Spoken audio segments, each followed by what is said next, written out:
location written down on this piece of paper. And they look really mad at us, too.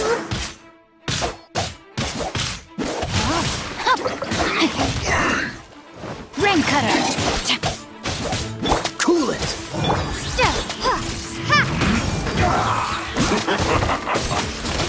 Stay right there.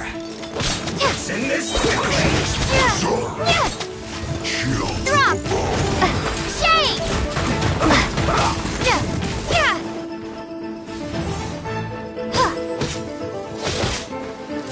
Just set!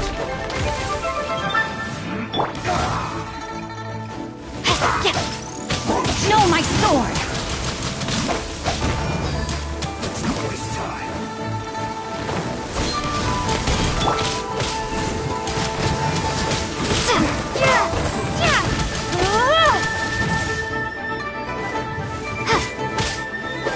Come on! We can do it! Let's end this quickly! You're not going anywhere! Shield to the bone!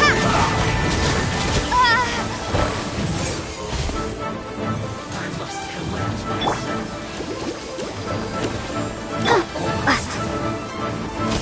Drop!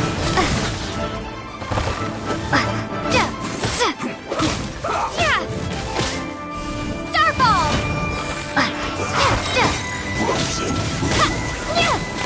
Time to act. Rain out. Mine's your fate.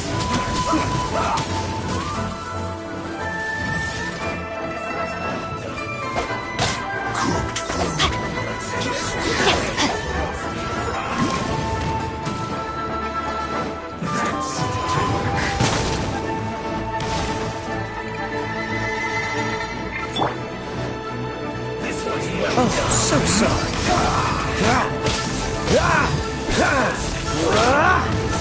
I slipped up. This one's well done. Roasted fried. Who's this first? This one's well done. Starball! Send this quickly. Roasted fries. Drop! This one's well done.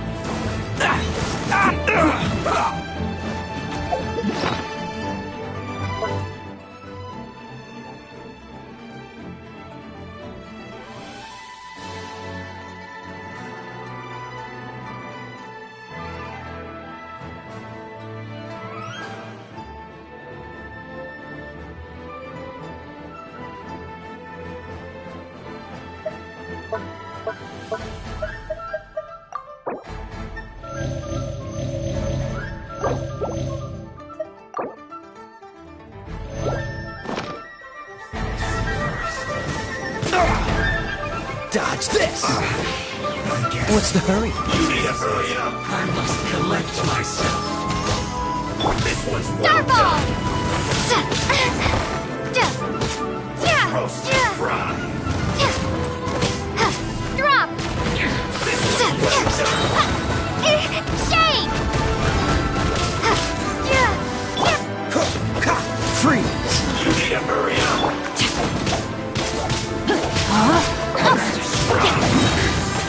Let me weave you a verse. An unfortunate fault. Use this first.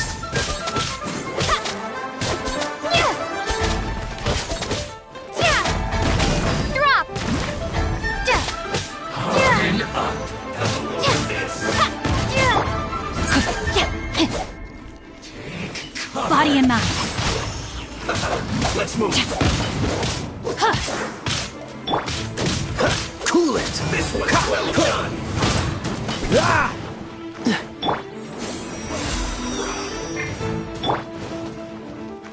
That's this one's well done. You need to hurry up. Roasted fried. This one's well done. You need to hurry up. Roasted fried. What's the hurry? Freeze! Don't get frostbite!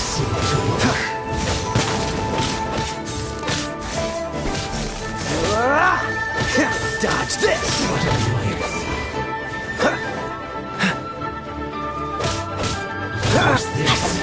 Rain outlines your fate. Loneliness of death.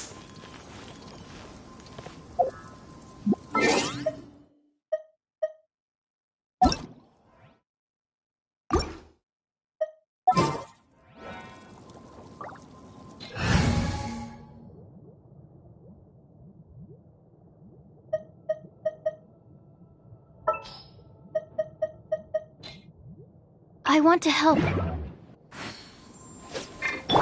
That's okay.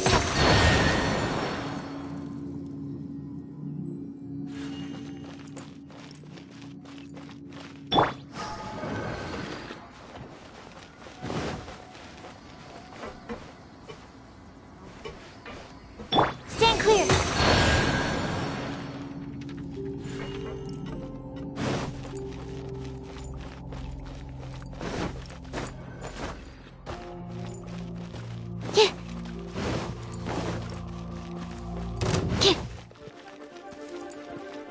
Have a load of this.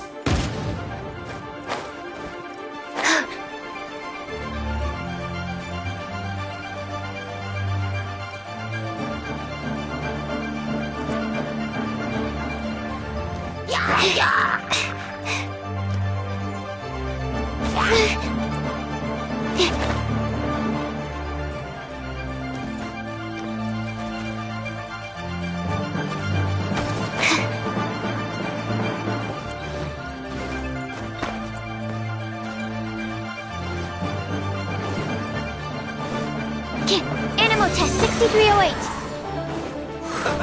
Let's move. My research has failed.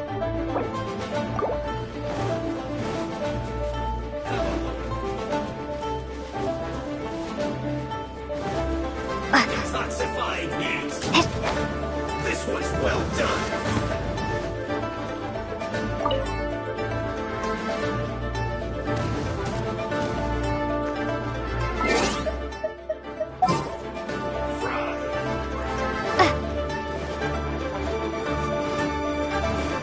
Drop!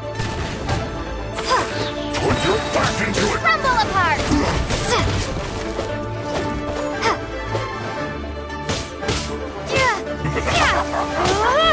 Starball! No slacking off.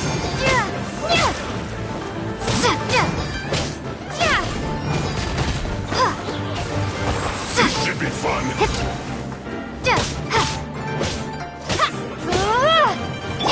It isn't time for a break yet.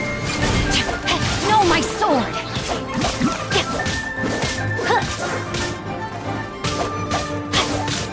No slacking off.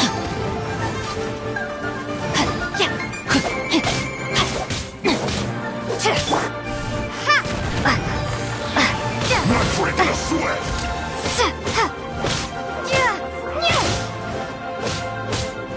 Starball!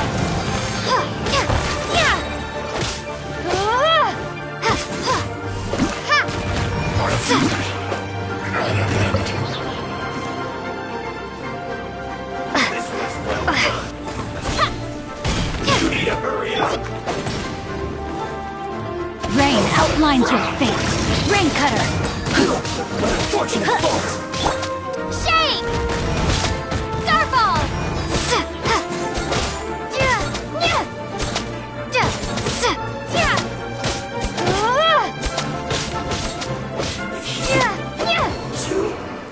Look.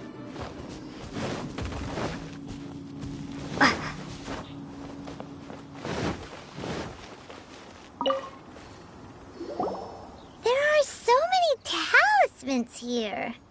And some stacks of blank paper, too. What are they for?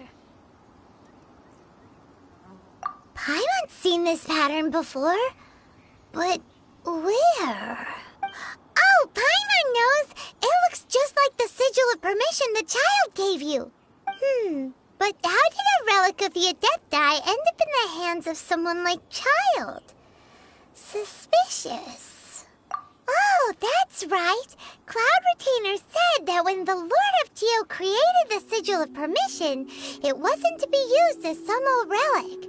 Talismans like that were once used in the Archon War to channel divine powers. Maybe the Fatui are copying the Sigil of Permission in hopes of achieving a similar effect. Being able to channel divine power in battle? Whew, that sounds pretty dangerous. And the plot thickens.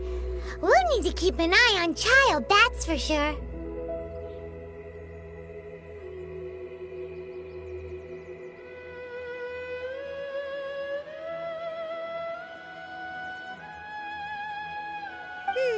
Alright, that's enough sticking around here. We gotta go meet up with Zhongli soon.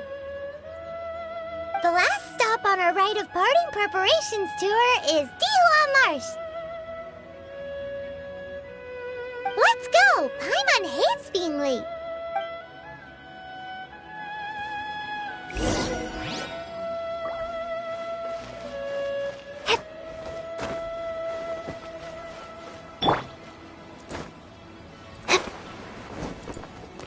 Stand clear.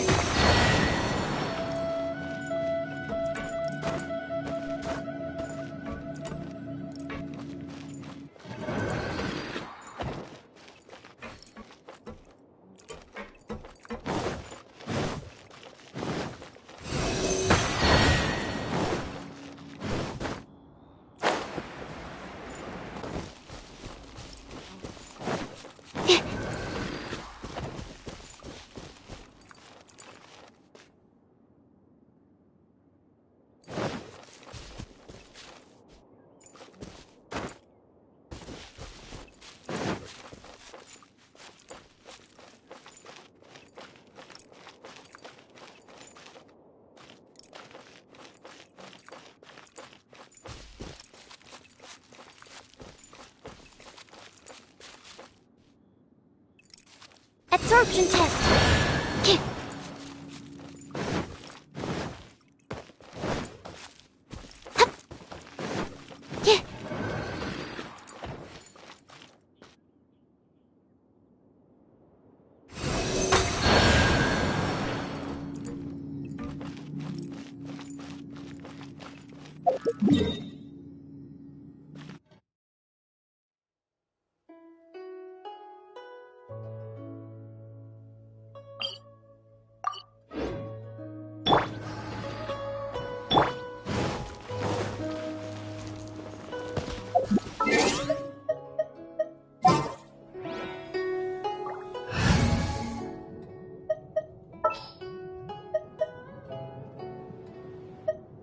Ready when you are.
Amber, reporting.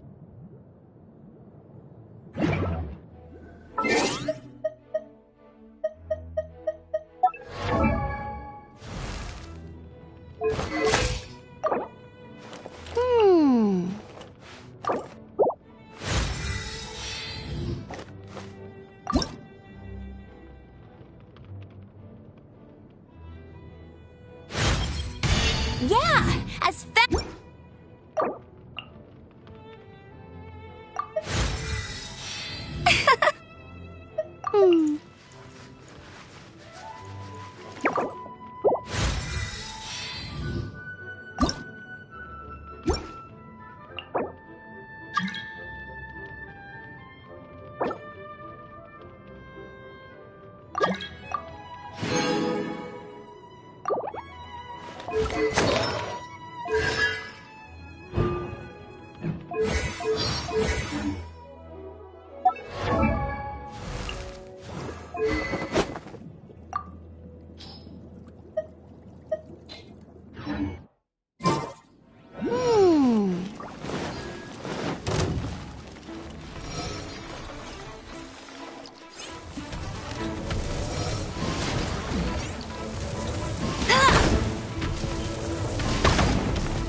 I'll race you there!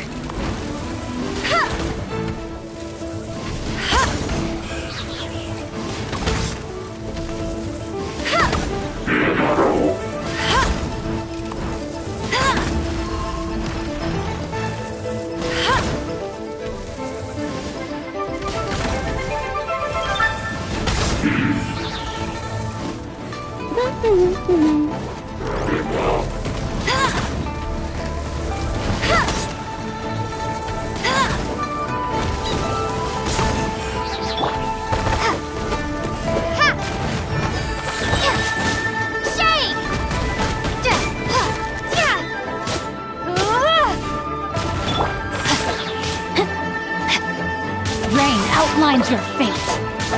Let me weave you a verse. No escape! Starfall!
Body and mind.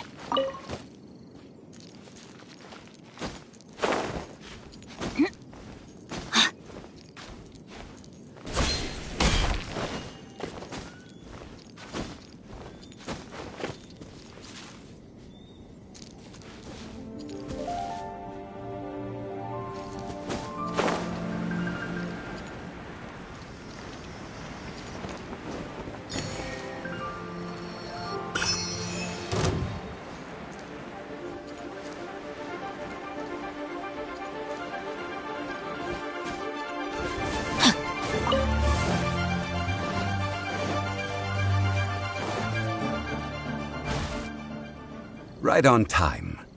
I myself only arrived moments ago. Did you enjoy your visit? It was so big and pretty and expensive. Paimon's never seen such a fancy schmancy place before. Indeed. It's second to none in all of Liyue. Then you met with Ningguang, I trust? What did you talk about with her? She's super rich and so generous. Paimon thinks she's very friendly. Yeah, her take on Ningguang is quite different from Paimon's. She thinks that even the tactless Yuheng is more trustworthy than her. Oh, so you also met with Keqing then? What did she have to say? She said the time of the Adepti has long passed. If even the Liyue Qixing don't want to face that truth, then what future is there for Liyue?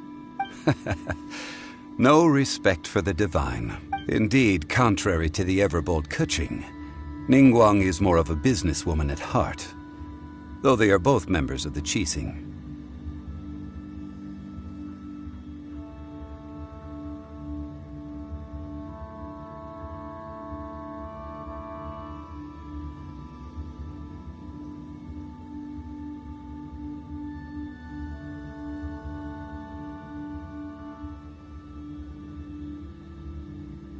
Although she's friendly, there's no way of clearly discerning her true intentions.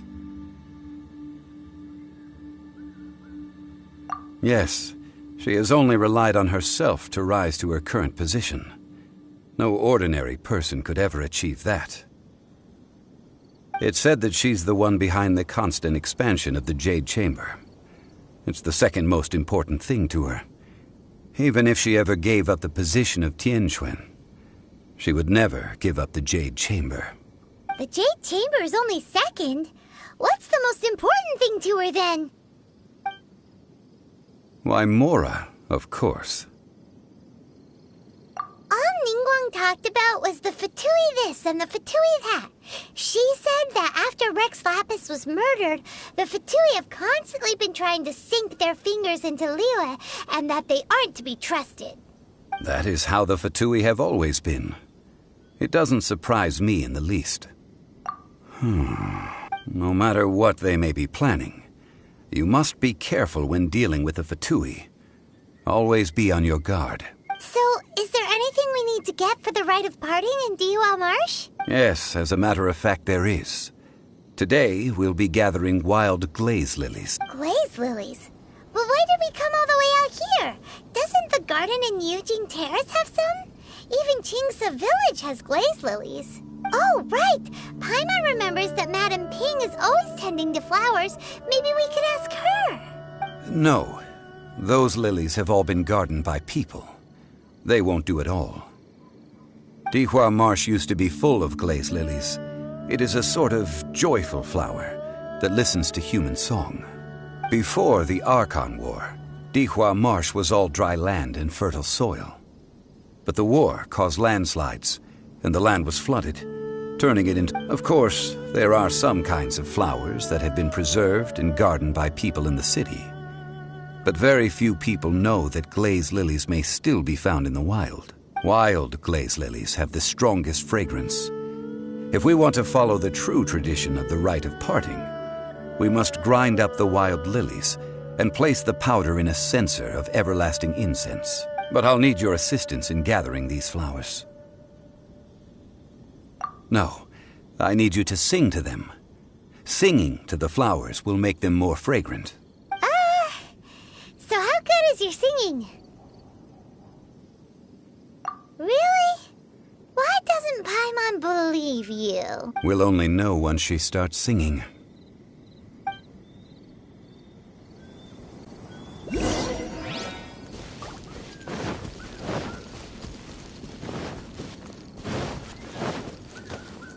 Body and mind. Time to act. It's time to sing, whenever you're ready. Da da da da da da da da da da da. What happened? These flowers are jumping. They look really angry. Is it because you sang a song for Mondstadt that they don't understand here in Liyue?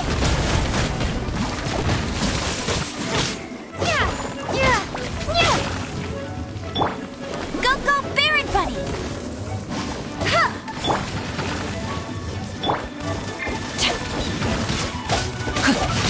outlines your fate.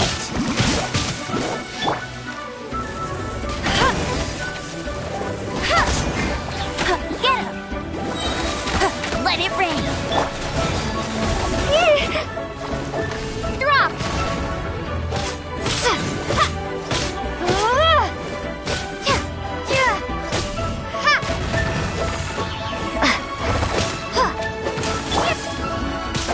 Know my sword!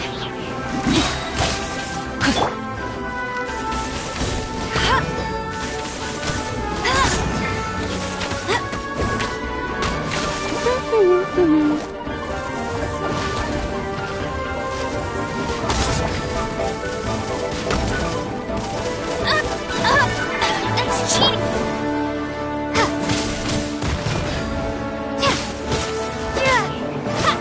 Witness the power of Guhua! Change of plans.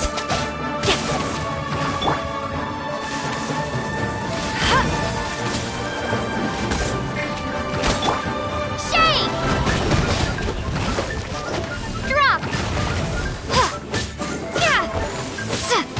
No escape! Get him! Starfall!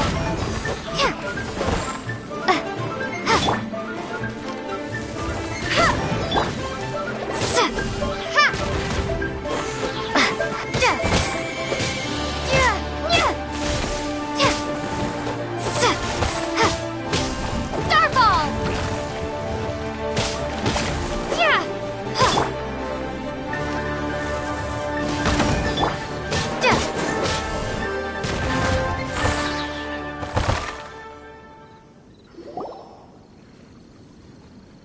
Those weren't glaze lilies. Glaze lilies wouldn't hit people. This little monster is known as a whopper flower. Strange. These petals look interesting. The glaze lilies used as a disguise were buried with the whopper flower for too long. The result seems to have surprisingly potent medicinal value. Let's collect what we can of these petals. Well, that's nice and all, but will those petals be useful for the rite of parting? Unfortunately, no. That's so lame.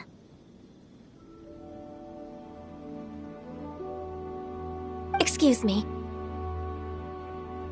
Are you searching for glaze lilies? Oh, hey! It's... What's-her-face? Paimon can't remember. Hello, traveler. I'm surprised you still remember my name. Ah, that reminds me. How was your visit to the Jade Chamber? Well, it sure would have been better if you told us how to get up there. Didn't I tell you the way? Surely I did. Nope, we found the way on our own.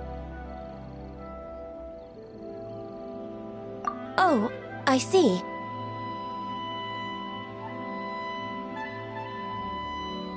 Uh-oh. I guess I really did forget to tell them. Something seems a little off about Ganyu. She's acting different from the first time we met. Where's her serious attitude now? Ah, well, I met you at that time as an emissary of the Tianquan. But now, I am simply out on a stroll to see the flowers. You came all the way out here to see the flowers? Why not just enjoy the gardens of the city? Yujing Terrace is where Rex Lapis parted from this world. If I strolled through those lonely gardens now, I wouldn't be able to bear it. Whenever my duties take me near Yujing Terrace these days, I draw the windows to block my view of the gardens. Oh, sorry. We shouldn't have brought it up. No, it's quite all right. I just haven't processed my emotions yet. When the Archon War came to its end 2,000 years ago, the first iteration of the Seven would gather in Liyue and drink with Rex Lapis. But 5 of those original 7 had already passed before Rex Lapis. It's truly a changing of the guard. Yes, now that the spirit of Rex Lapis has returned to the heavens, only Barbados of Mondstadt remains of the first 7. The other 5, including Inazuma's Raiden Shogun, are no longer the same friends from 2,000 years ago. Of the current 7 Archons, the youngest is Sumeru's God of Dendro. He is merely 500 years old, whereas Rex Lapis was more than 6,000 years old at the time of his passing. This means that Liyue had been under Rex Lapis's rule from the moment it was first founded 3,700 years ago. The city has never had to bid farewell to its deity. So what do you think of this farewell? Huh? This is a little sudden. As a mortal, I've never dared to imagine a Liyue without Rex Lapis. But as an Adeptus, I think I will eventually come to grips with reality. Since Rex Lapis has passed, the time of Liyue's contract with the gods and Adepti has now reached its end. Huh? Did you just say, as an Adeptus? Yes, I am a mix of human and Chilean. Adeptus blood flows through my veins. I fought for Rex Lapis and the city of Liyue during the Archon War. After the war ended, I signed a contract with Rex Lapis and took the position as secretary for the Qixing. I've continued those duties to this very day. Well, let's save that conversation for another day. You say that you are here looking for glaze lilies? I also know where wild glaze lilies can be found. See, I've just picked one myself. Here, you may have it if you wish. We dare not refuse it. Oh, so did you sing a song before you picked the lily? Indeed, I did. I know this tradition well. In fact, I sang a local Liyue ballad to it.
Wow, so you really know your stuff, too.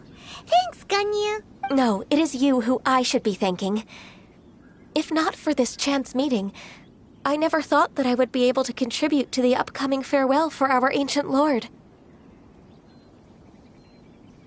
If you would excuse me, I should return to my work now.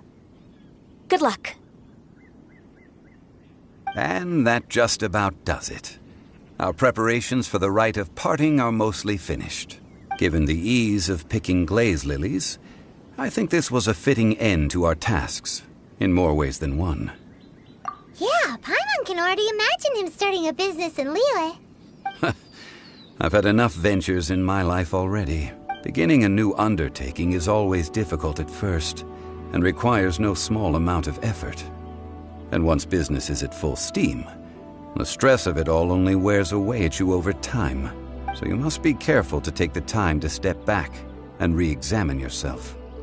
If left unchecked, the wear and tear on your heart may go well past mending. Wow. See? Zhongli sounds like he's already seen it all. Alright, I think it's about time we head back to Liyue Harbor now.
arguing with Lilith and the Fatui? Ah, you're the consultant to Wangsheng Funeral Parlor. Mr. Zhongli, I presume. The Millilith are watching our every move now. These are desperate times. We mustn't act rashly. Desperate times? The Adepti of Joyun Karst are finally on the move. Do they intend to exercise... Most likely. I've heard that some members of the Qixing have already gone to meet them. Well, I say meet, but it's more like they're attempting to stall the Adepti outside the city. However, both sides were quite obstinate and hit an impasse. It seems inevitable, given the current situation. The Adepti do not acknowledge the Qixing. They only acknowledge the contracts of the Geo Archon. If the two sides come to blows, Liyue Harbor will be in no position to stop them. Surely the Liyue Qixing are not the sort to give in so easily. Their boneheadedness is known throughout the lands. Yet it's because of that obstinacy that mortals and Adepti are now on the verge of conflict. And what now? How is it that the Fatui have come under fire? That's all Ningguang's doing. She proclaimed that in these tumultuous times, the Millilith must rein in the actions of the Fatui. Only now do they want to start keeping tabs on us? That's the Qixing for you. Anyway, Mr. Zhongli, you're one of Child's close associates. Please understand that your actions will reflect on us. Don't let anyone catch you off guard. It looks like things are about to boil over in Liyue Harbor. Do you intend to use your neutral identity as an intermediary between both sides? Or will you use your sword to turn the balance? Neither path is an easy one. Oh, by the way, Mr. Zhongli, we've heard that the Wangsheng Funeral Parlor has also been caught up in all of this. They're currently squaring off with the authorities at the gates. Things are taking a turn for the worse. I'm afraid I must leave now to handle things back at Wangsheng Funeral Parlor. I hope that Master Hu has been able to keep things under control for the moment. Consider your next course of action carefully, Traveler. If you're trying to prevent an explosion, it may be wisest to look for the fuse first. Whew. Having connections with the Fatui seems to be quite the double-edged sword. So what does Zhongli mean by looking for the fuse? Oh, Paimon gets it! If there's anyone that wants to see the whole city turned upside down, it's definitely him! He must be waiting for the moment when no one is watching to do something really bad. But where could we find him now? Where would he go at a time like this?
Time to act.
Wow! This is the Golden House? It looked impressive enough from the outside, but who would have guessed that it was even fancier on the inside? And so full of Mora! This is where all of Tibet's Mora is minted, right? In that case, maybe they won't notice if a few Mora go missing. Oh, so it's a trap! Tricky, tricky. Good thing Paimon's got you here. But even if we can't take any, we can still have a closer look, right?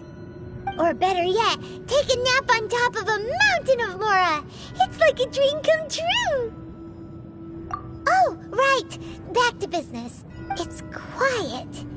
Too quiet. Surely someone's gotta be guarding something as important as the Exuvia. Huh? Look! What happened here? Uh-oh. Paimon smells trouble. Quick! We have to go make sure that the Exuvia is all right.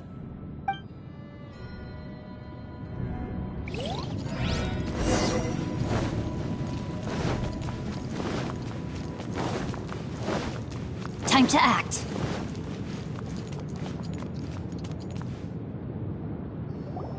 You've already fulfilled your task as guides, so why do you still linger here? Haven't you already seen enough trouble for today? Huh? Who's there? If you were Fatui, I imagine that you would be entitled to a generous reward from the Tsaritsa herself. But now, you're nothing but dross, and you're in my way.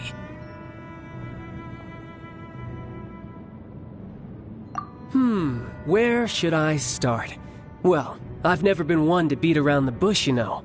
But who could have possibly guessed that the god of Geo would mysteriously perish the very moment I arrived in Liyue, and that the Exuvia would subsequently be hidden away? If it weren't for that lovely little rite of parting ceremony you put together, it would have taken me a whole lot longer to get the information I needed. Stopping the Mora mints, hiding away the Exuvia. The Chising are really pulling out all the stops this time. So you've been planning to take the Gnosis from inside the Exuvia all along? As one of the 11 Fatui Harbingers, it's my duty to see the will of the Tsaritsa fulfilled. She will get that which she desires. I'm not asking for your blessing, and there's nothing you can do to stop me anyway. The time for discussion and diplomacy has already passed. I mean, if it were up to me, I would have skipped that stage to begin with. But I'm willing to do as the Tsaritsa deems fit. Either way, we now come to my favorite part. A simple pleasure, and one that I am oh so delighted to be sharing with you. The battle. Battle? So you're the type that goes looking for trouble, huh? You could say that. When Signora offended the deities outside the cathedral in Mondstadt, she swiftly left the scene once her mission was accomplished. Instead of confronting you directly, she chose to rely on the snow and ice to make her escape. She wouldn't want the knights to come running towards the sound of battle now, would she? When she faces a worthy opponent, she will prioritize her mission, weigh the outcomes, and consider the consequences of her actions. But as for me, the greatest pleasure of being a harbinger lies in crossing blades with strong opponents. We won't let what happened in Mondstadt ever happen again! Oh, so you intend to fight me? Good. I won't kill you, Traveler. I'll just play along, to feel the thrill of battle. Besides, you could never defeat me, not even in your wildest dreams. But hey, try to relish the fight anyway, because if you ask me, without that, what else is there? Fighting talk, I love it! Now let's see you live up to it.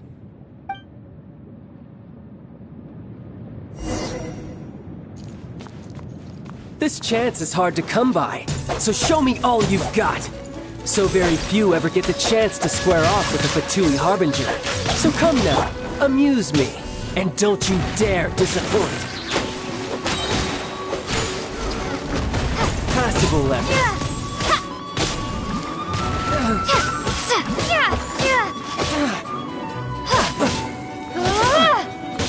Starball! Not bad, not bad.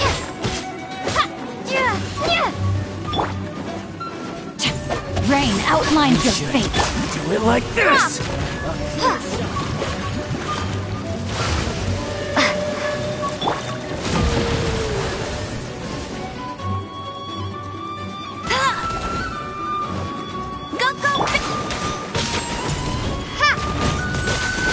You're wide open!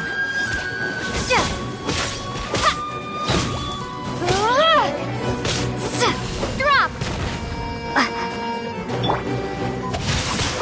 Cowering already? You've made some progress. Guess I should Let me take lead you seriously. first. Haha, good. No wonder Senora was so wary of you. Well, that just means I can go all out. Brace yourself. This is about to get tough. Now, show me what you can do against the might of a Harbinger.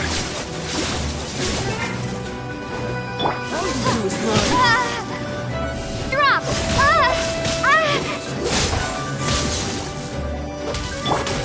My turn.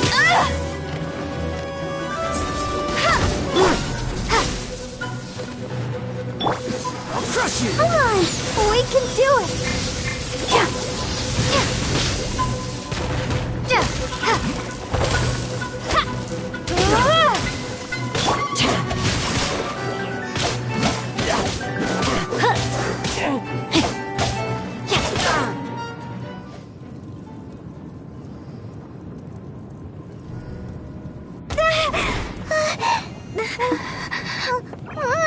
Not bad. Your swordsmanship is quite impressive. But that's about as far as you'll get.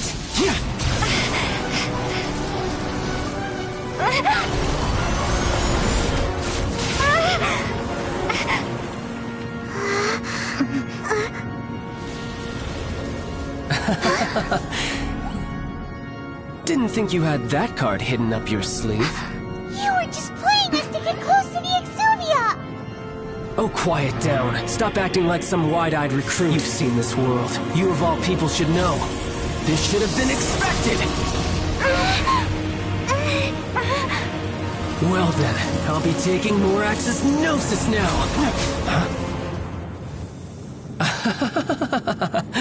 I see. Well, this is most unexpected. You beat me to it, didn't you?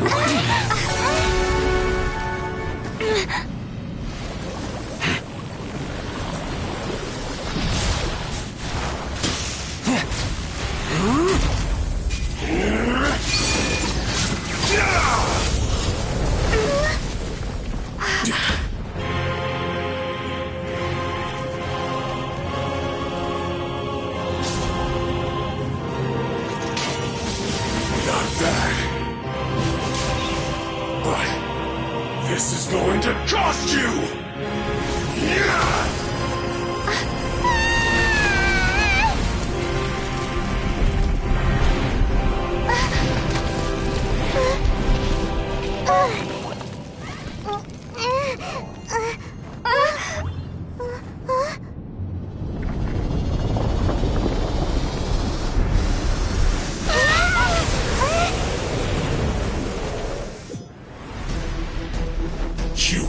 Gnosis ahead of me, didn't you?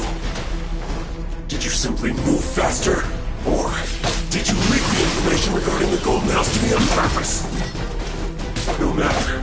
Hand the Gnosis over, now! Don't make me take it from you!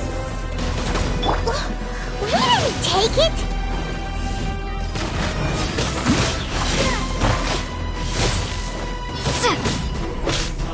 Drop! Crumble apart! Ha! Ha! Yeah! Ha! Yeah! No, my sword! Not good!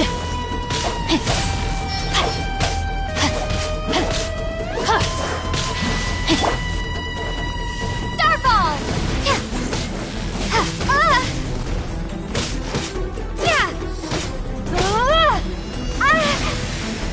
Drop! Die.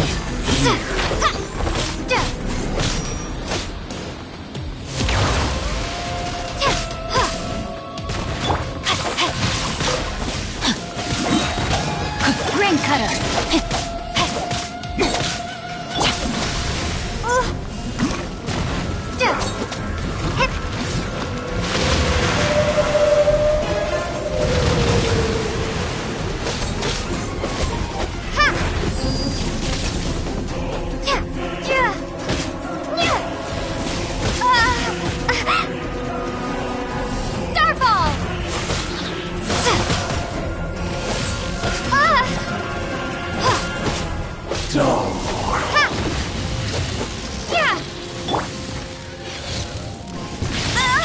Must keep draining.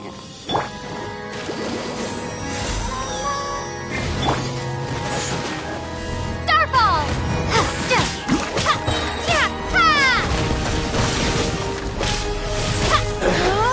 Some you win, and some you lose.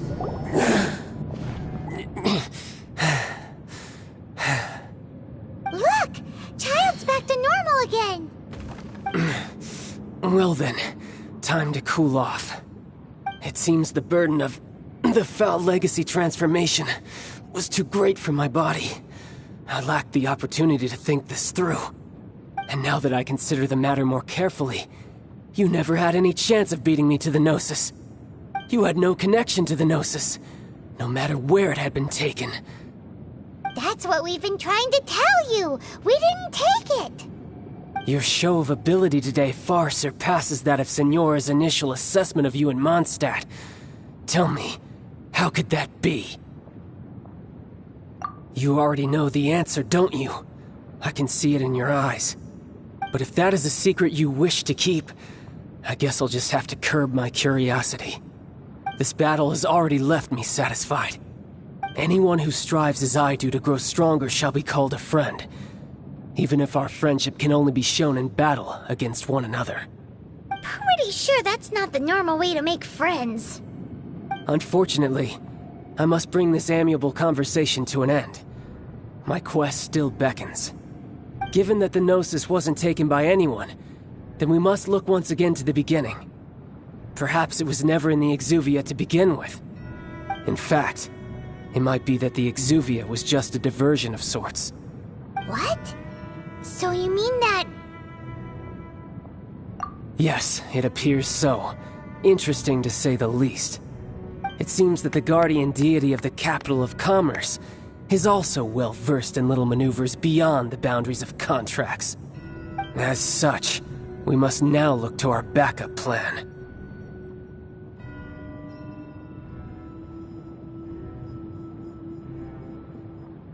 Backup plan? I had hoped it would never come to this, for the weak will be swept away in the process. The truth is, the world belongs to those who pursue strength. I seldom willingly involve myself with the weak. Unfortunately, we cannot be picky about our methods as Fatui Harbingers. Children must all learn to eat their vegetables sometime. So what are you planning to do? I will awaken the god that lies dormant beneath Guyon's stone forest. A god? Osial, overlord of the Vortex, who was defeated by Morax, the GR Archon in the Archon War. and who has remained pinned beneath the waves by the Geo-Archon's stone spears ever since. If such an ancient god were to be unleashed upon Liyue Harbor, defenseless without the protection of its deity, do you think the cunning Rex Lapis would just stand aloof and watch the ensuing destruction? But the Archon War ended 2,000 years ago. How can an ancient god appear in a world now overseen by the Seven? Simple. I've already prepared the means to awaken it. Hey, those are sigils of permission! Oh, Paimon remembers now. The Fatui have been researching them. Indeed. The one that was given to you was just a byproduct of our research. With the power of so many sigils of permission concentrated in one place, along with that which was bestowed upon me as a harbinger by our Tsaritsa, breaking the subduing might of the Geo-Archon spears for a time should be no obstacle. Using the powers of ancient gods in such a situation fails to interest me, and is largely against my principles. But knowing that such an action will not only force the Geo-Archon to show its hand, but you as well, that makes matters a little more intriguing.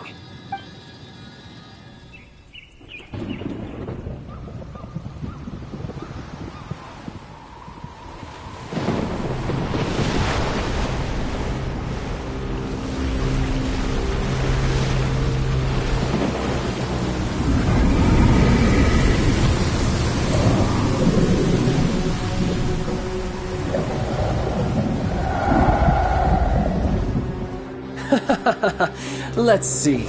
Will the nation that has lost its deity be swallowed up by an ancient malice once more?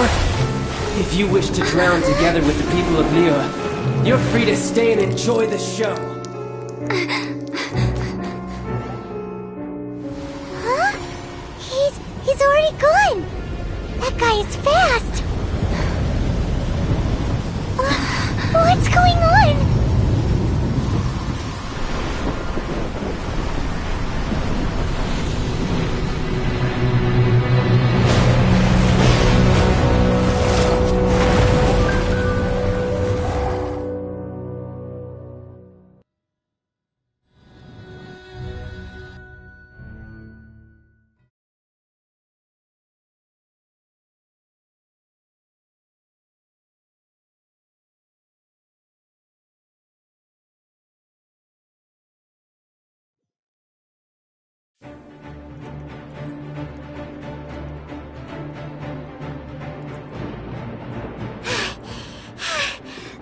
Exhausted.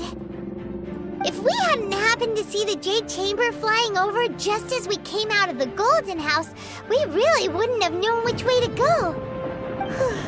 Did we make it in time? Is the Overlord of the Vortex still in the sea? It hasn't destroyed Liyue yet, has it? What are you doing here? Huh? Hold on. It's the Adepti.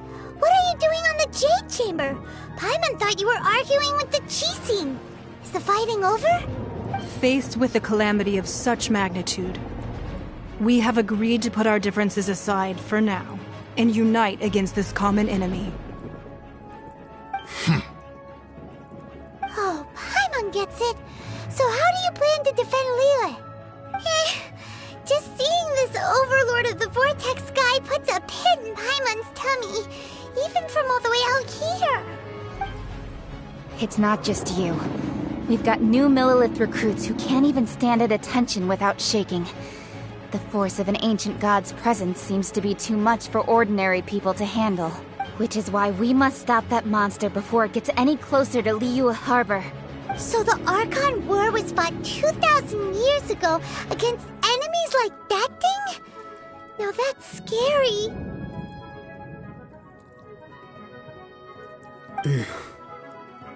So will the power of the Qixing, Millilith, and Adepti gathered here be enough to stop that god? We've already discussed this together, and our conclusion is... not necessarily. What? But all of you were supposed to be the guardians of Liyue. Can't you think of something? One certainly could. Huh? The Qixing did once research the matter of the Guizhong Ballista when it piqued their fancy. And as fate would have it, one who did craft the Guizhong Ballista with one's own hands is here. For what could you mortals ever learn of Adepti mechanisms? Yet, it would take one, but a little tinkering to turn this ballista into an engine of war beyond your wildest thoughts. I suppose this is one blessing from the Adepti that we should be thankful for. So be it. We shall use the upgraded Guizhong Ballista to fight off that god. All the Adepti here can lend their strength to man it. We haven't a moment to spare. Our battle begins now. Yep.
The three Adepti are manning the Guizhong Ballista.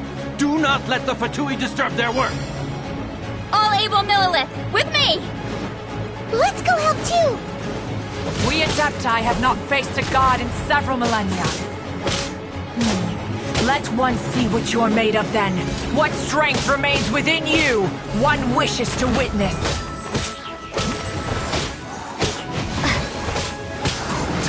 Killjoy! We've only just begun! No slacking on! Went too far.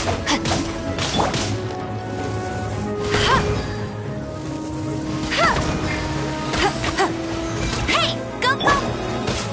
Ha!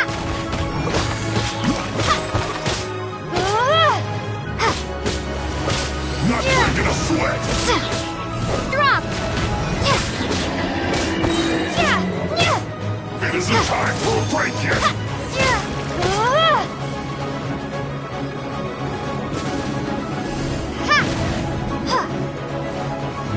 Crumble apart!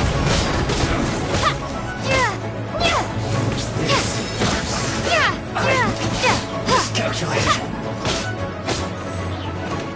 Starfall!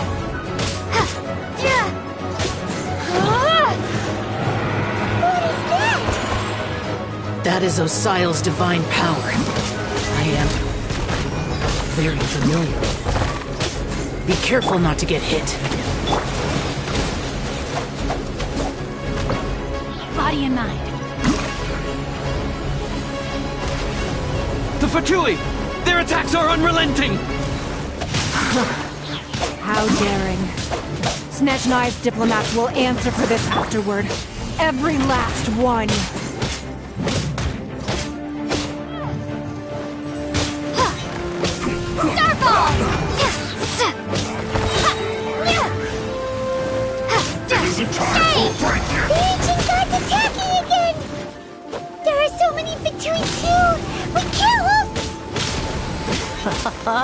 Were you about to say we can't hold them, children?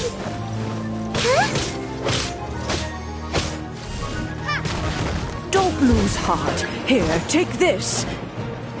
This is adeptal energy. That light from your body. It's like the time in Julian Karst.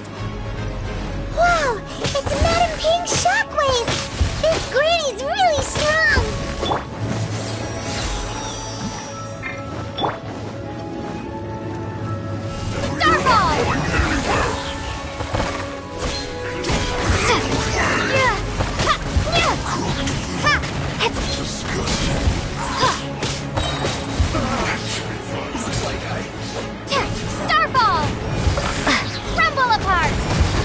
No slacking off! My work!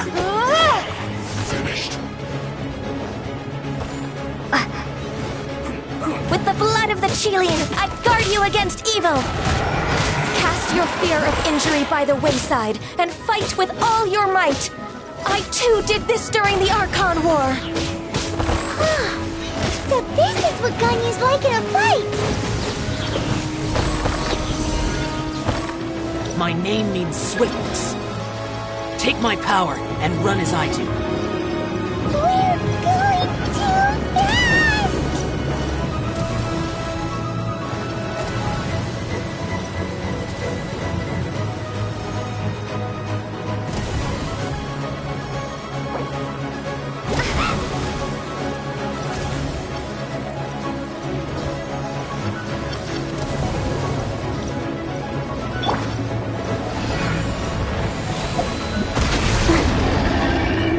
Child, you are strong in body and spirit. Perhaps you can withstand 3 forms of adeptal energy at once.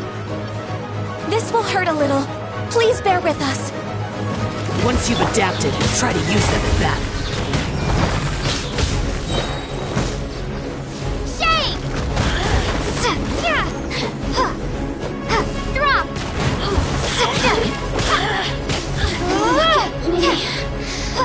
Just...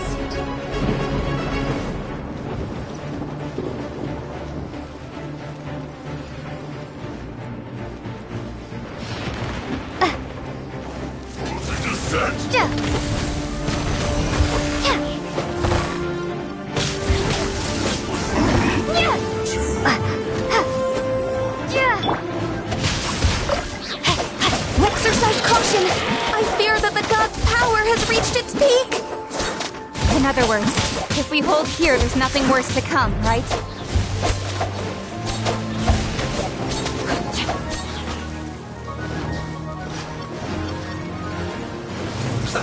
Let's move!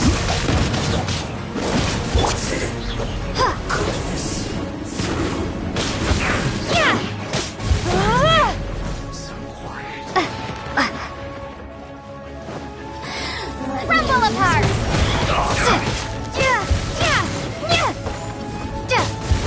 Starball! I guess this is it.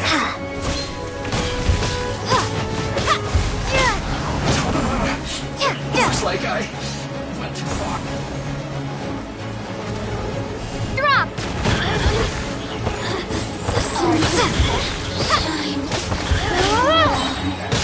Starball!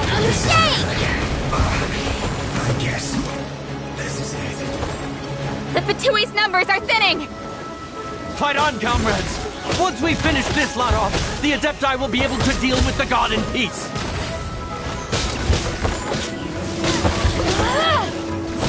My work.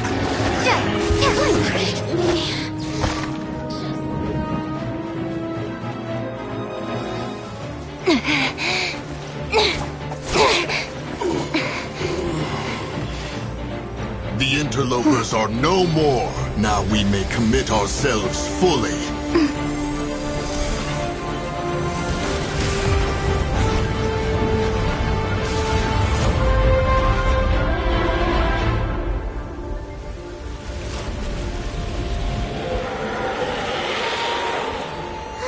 It's working! We just need to keep this up!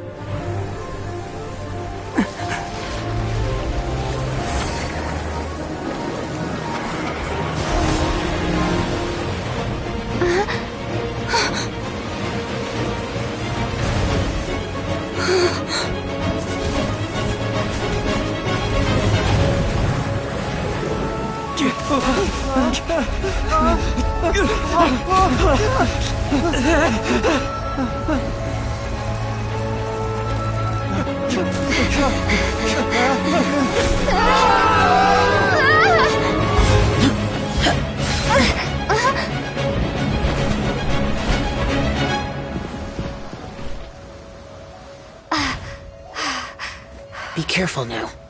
The Guizhong Ballista is destroyed. Without its covering fire, retaliation shall be difficult. But the Jade Chamber is our last line of defense. We can't give another inch, no matter what. I have another idea. What do you mean, Lady Ningguang? I'll sacrifice the Jade Chamber. What is the meaning of this? I understand. Traveler, lend me a hand. Farewell, old friend. Goodbye for now. Let us meet again in the future.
Is it finally over? The ominous aura of that monster has indeed begun to fade.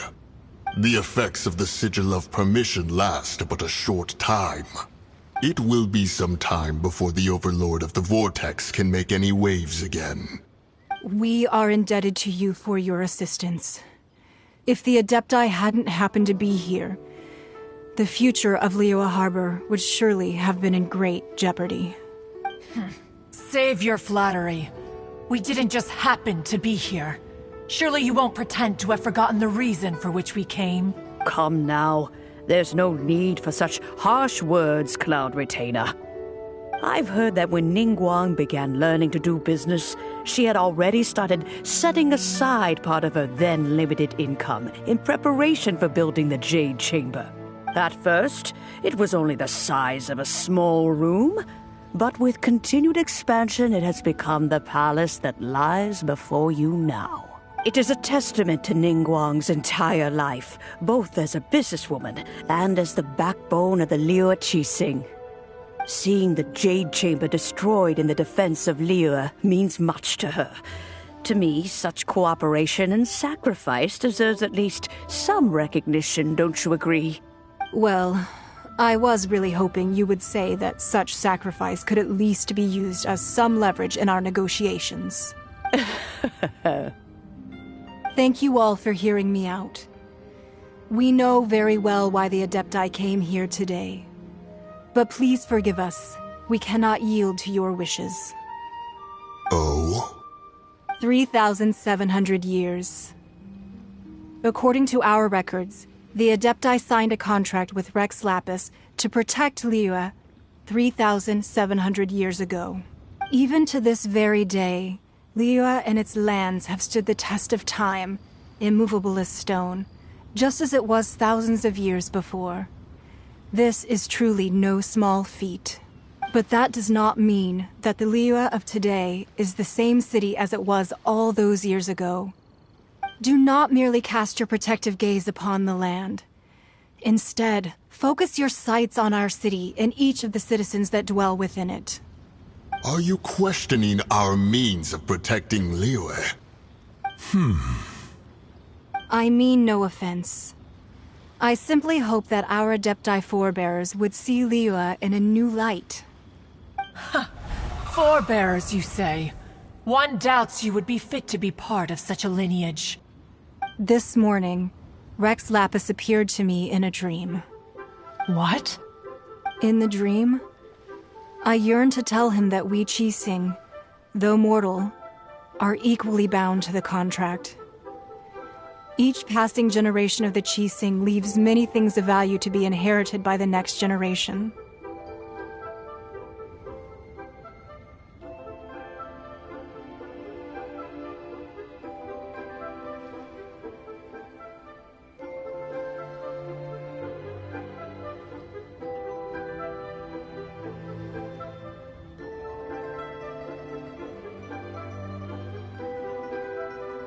I also thought to tell him how the past generations of Qixing had strove under his rule to survive in our mortal world, establishing a network of contracts which has since come to be known as trade.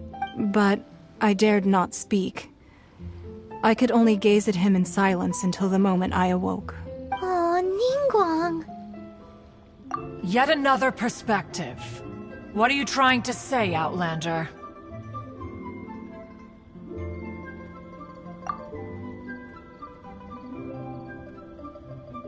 Right! That's something that happened in Mondstadt. It's a story about the Four Winds and the people of the Animal Archon. The Animal Archon sought to quell the strife between the two sides, because he believed that such conflict would only scar the hearts of both, and that nothing good would come of it. Each of the 7 nations has its own scars from the past. Though your point is the very height of simplicity. As Adepti, we've become a laughingstock, to be chastised thus by an outlander who has lent us such succor. All right, all right. Didn't Ningguang suggest that we should focus on the city and each of its citizens? I know I already have, so why not see for yourselves? I apologize for appearing in full armor. I am afraid I cannot show the proper courtesies. And who are you? I am Feng Yan, a sergeant of the Millelith. I have come to extend my thanks to the Adepti. I thought this battle would perhaps be my last. But thanks to the aid of the Adepti, our forces were not as badly battered as I feared we might be. Although I am a mere mortal soldier, I promise to hold the line and never betray the grace given to us by the illuminated Adepti this day.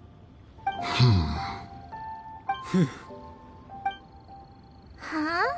Why does everyone look so down? Didn't we just beat that big monster?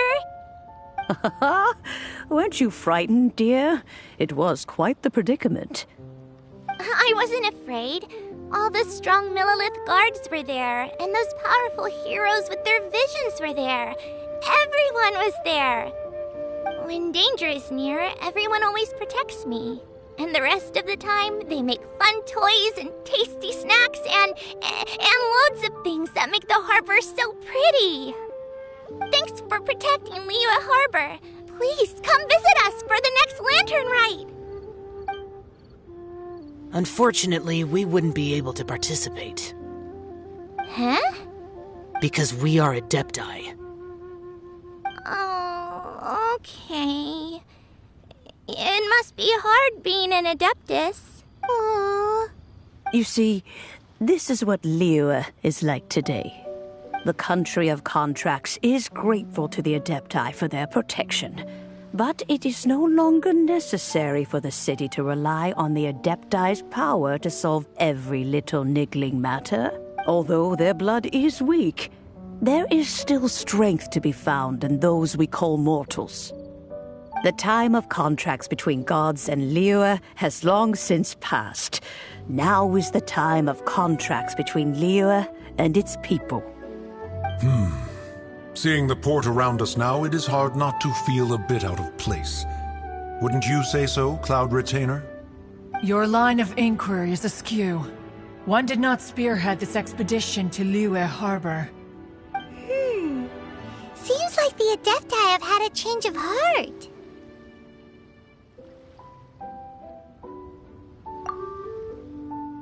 Let us return now. Eager to leave, Conqueror of Demons. Yes, one understands what the Conqueror of Demons means. The city of Liyue has changed much after our long separation. One fears that by the time one finally grasps the new contracts of Liyue, you humans would have once again changed the place beyond recognition. Fair enough. Away we shall, and return whence we came.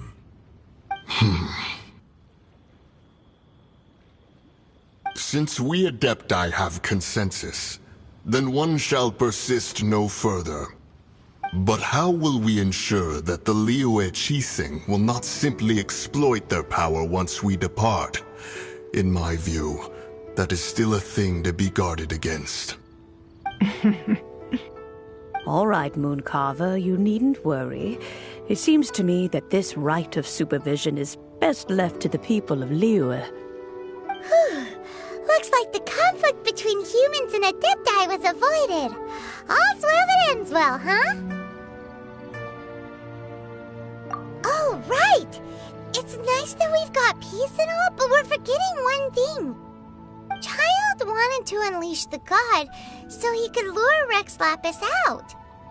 But we were able to handle the Overlord of the Vortex on our own, so Rex Lapis never showed up.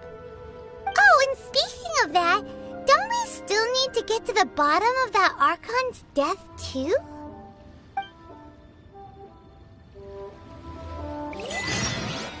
Paimon doesn't get it. But isn't the strongest lead we have the Adeptiless rite of parting that we're organizing? No idea where Zhongli's gone. Let's ask for him at Wangshen Funeral Parlor.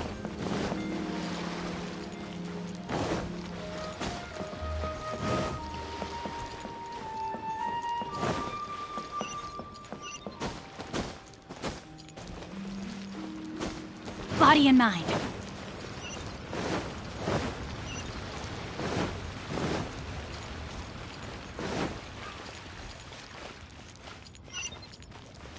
Time to act. Body and mind.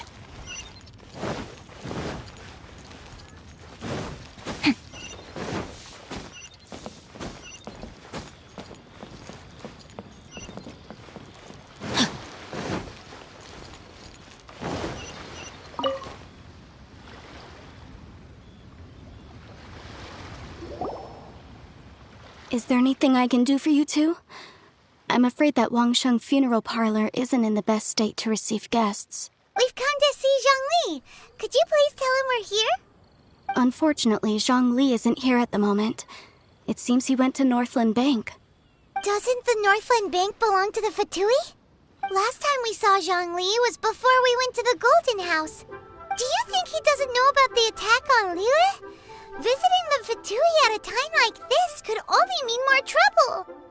We had better go and make sure that everything is okay.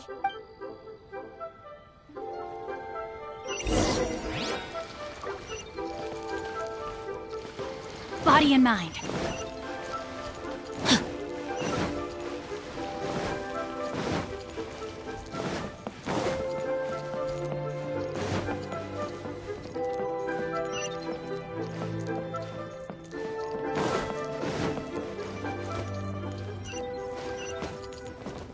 What should I put in?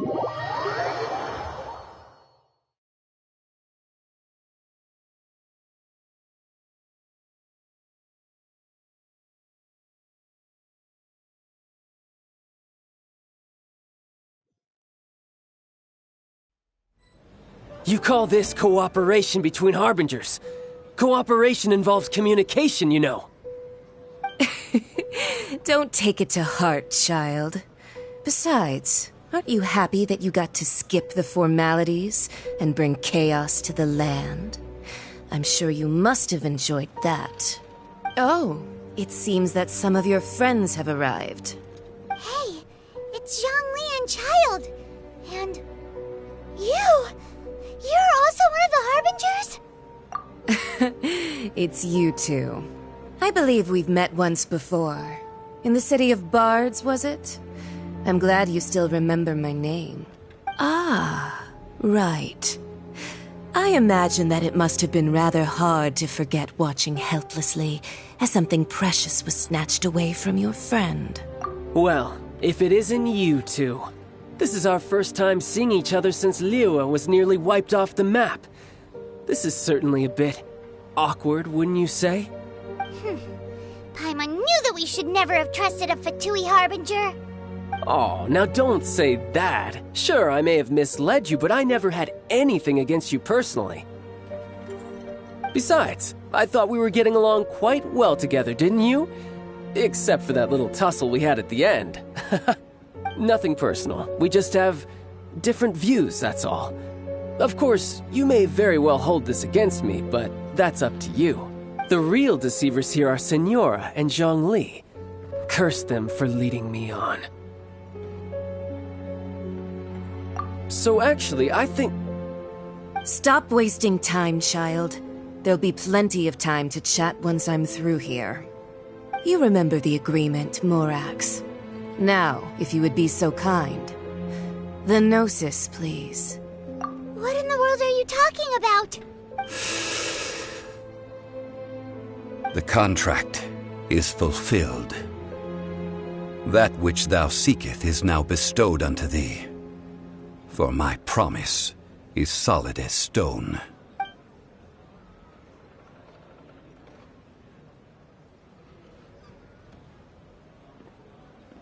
How sanctimonious.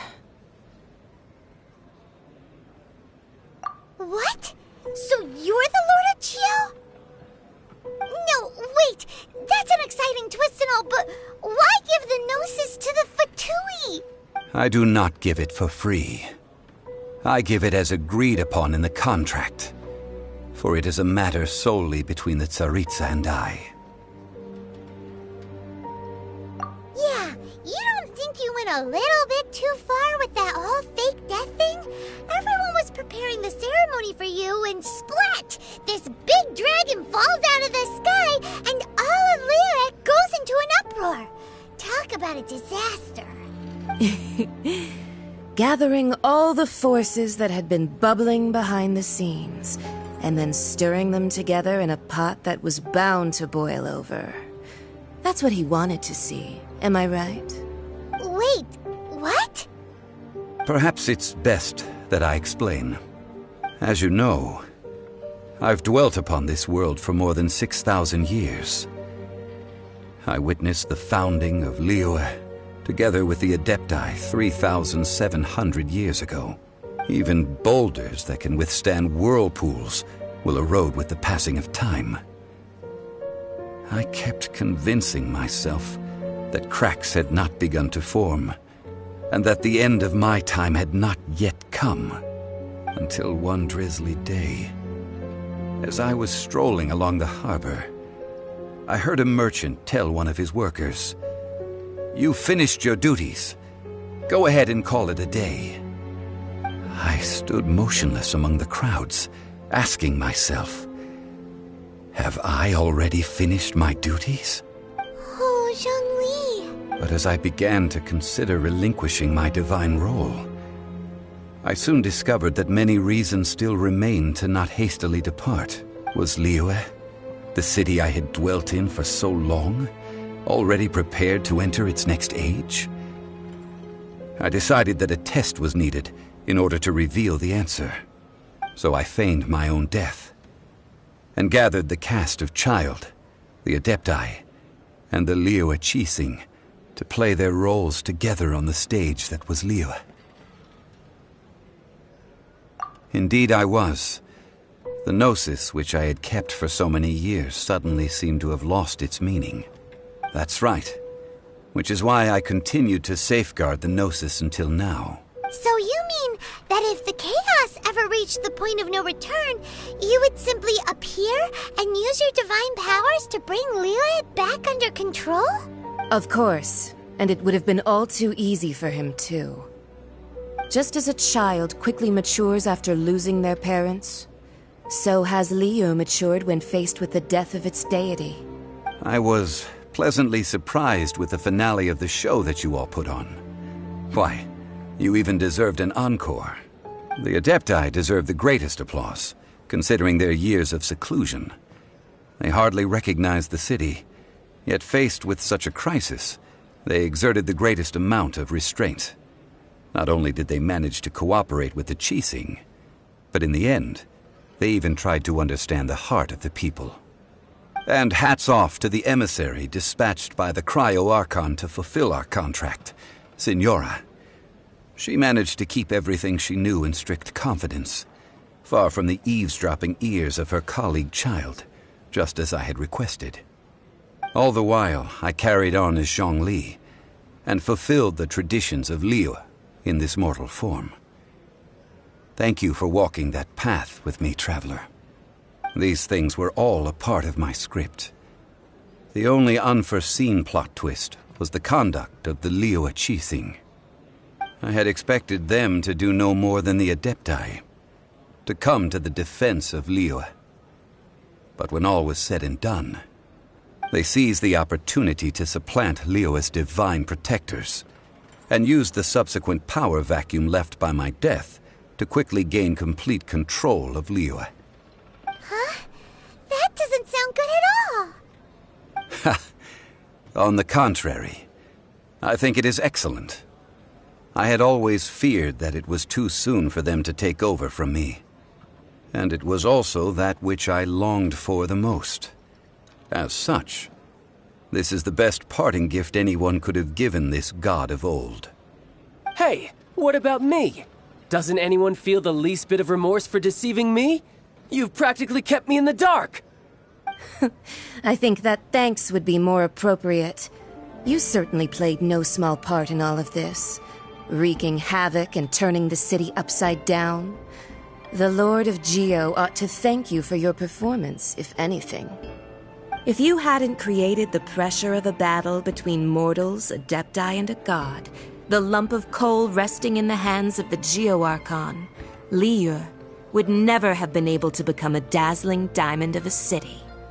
Huh? Just whose side are you on, mocking me like that? Are you itching for a fight? Be that as it may, you've come out of this as the hero of Liyue. I, on the other hand, will be forever prescribed as a disturber of the peace, no? Well then, with the Gnosis in my possession, I have no use for such idle chatter. We should return to Zappolyarny Palace and seek an audience with Her Majesty, the Tsaritsa. Come, child. Fine. I'll meet you there later. I'm not sharing a boat with the likes of you. Do as you wish.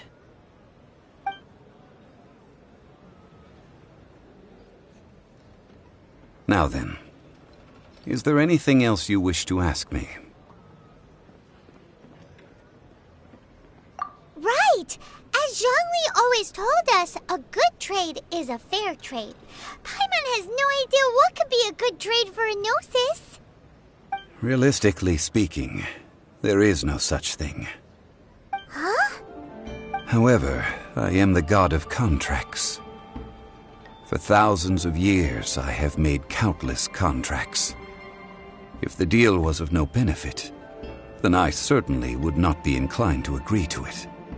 My agreement with the Cryo Archon will be the last of my contracts as the Geo Archon. My contract to end all contracts. As for the bargaining chip that the Tsaritsa used to balance the scales, uncover that answer for yourself in your future journeys.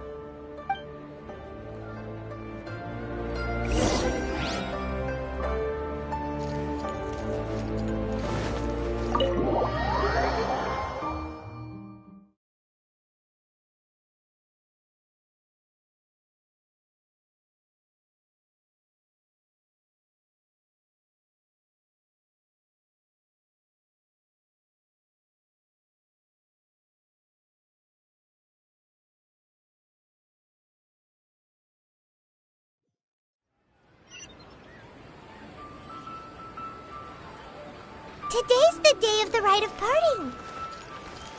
Although the star of the show is fake, we spent so much time trying to organize it, it would be a real shame not to go there now.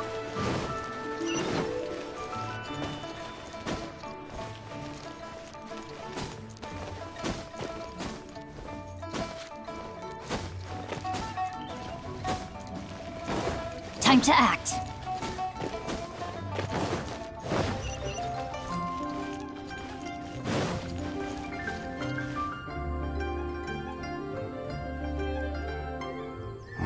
Well, since we're going through with this rite of parting, I guess it means that those rumors hit the nail on the head. So Rex Lapis is really... But they didn't catch the culprit, did they? Oh, come on. Do you think that the assassin could have been a normal person? You know what I think? I don't think any of the gossip on the streets you hear from those shady types is worth anything. There's only one real possibility in my mind. I've heard that the assassin was that Fatui fellow. Youngish, pretty high in rank. I think they called him Child. The Fatui? They certainly are very suspicious. Who knows what those greedy, crooked folks... Shh! Lower your voice. If the Fatui catch you in their sights, Rex Lapis won't be around to protect you this time. Body and mind. You know that god from the ocean couldn't have just shown up out of nowhere. I mean, it's been 2,000 years since Rex Lapis subdued it. Yes, and to think that this happened right on the heels of the incident with Rex Lapis, too. Say, do you think the person who assassinated our lord and released that evil god might have been one and the same? Now that you mention it, that's very possible. Yes, it's very possible indeed. I mean, it all fits together. That person must have colluded with the evil god to harm Rex Lapis. Oh, that wicked, black-hearted scoundrel. Still, what sort of supernatural prowess must this person possess to be able to do such things? I have never heard of such a person in all my years. Forget it. Guessing's no use to us. Look, the Millilith over there looks like he's about to make an announcement. Let's hear what...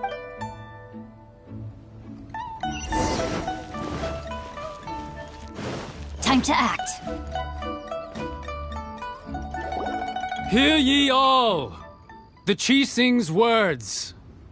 Though a dragon soars ageless as the mountains, it too must return to dust.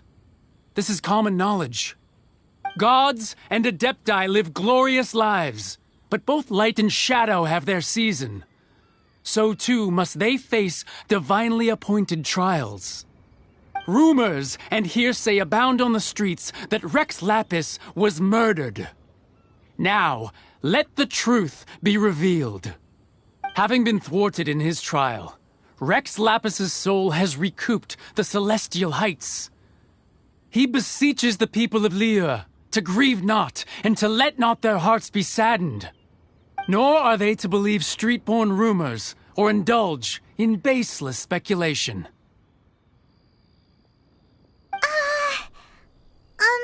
Paimon needs a translation on what the Qixing's announcement said. So that's how they're spinning it. Something feels off. Why would they suddenly give up looking for the murderer? Not to mention how this excuse sounds like something they just made up on the spot. Could the Qixing already have known that Rex Lapis wasn't dead? But Zhongli said that neither they nor the Adepti knew anything. Did Zhongli tell them in secret after his gnosis changed hands? Exactly, right? Ooh, seems like the rite of parting has been going on for a while now. Let's go have a look.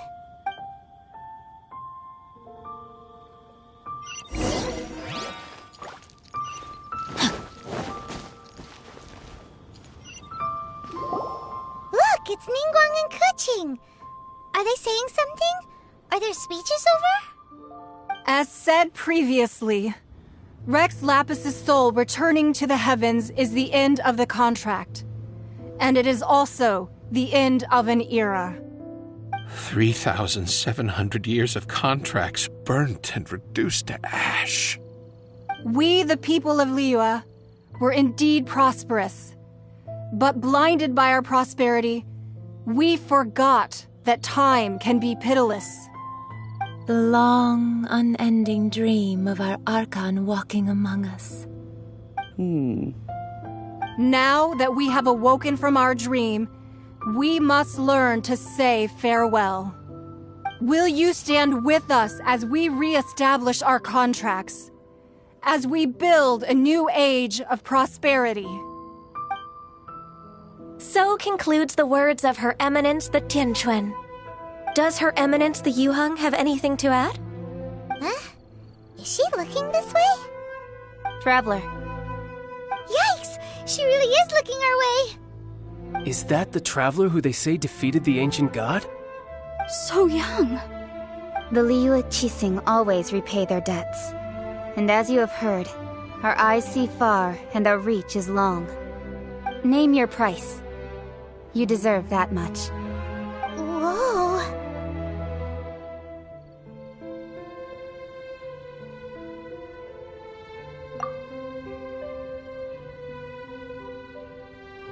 Well, could you help me put up some missing person posters?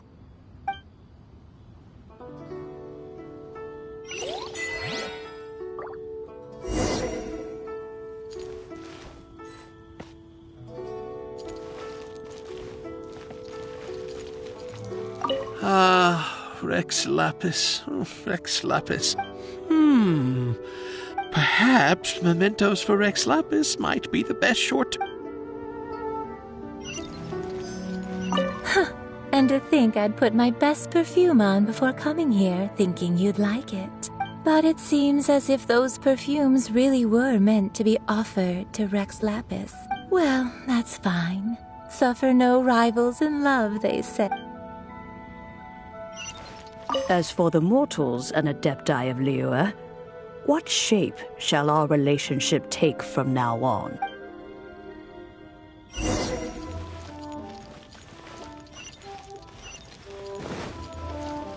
Body and mind. Hey,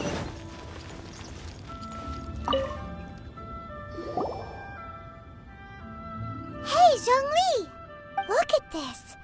Everyone in Liyue is caught up in their emotions, thinking that they'll never see Rex Lapis again.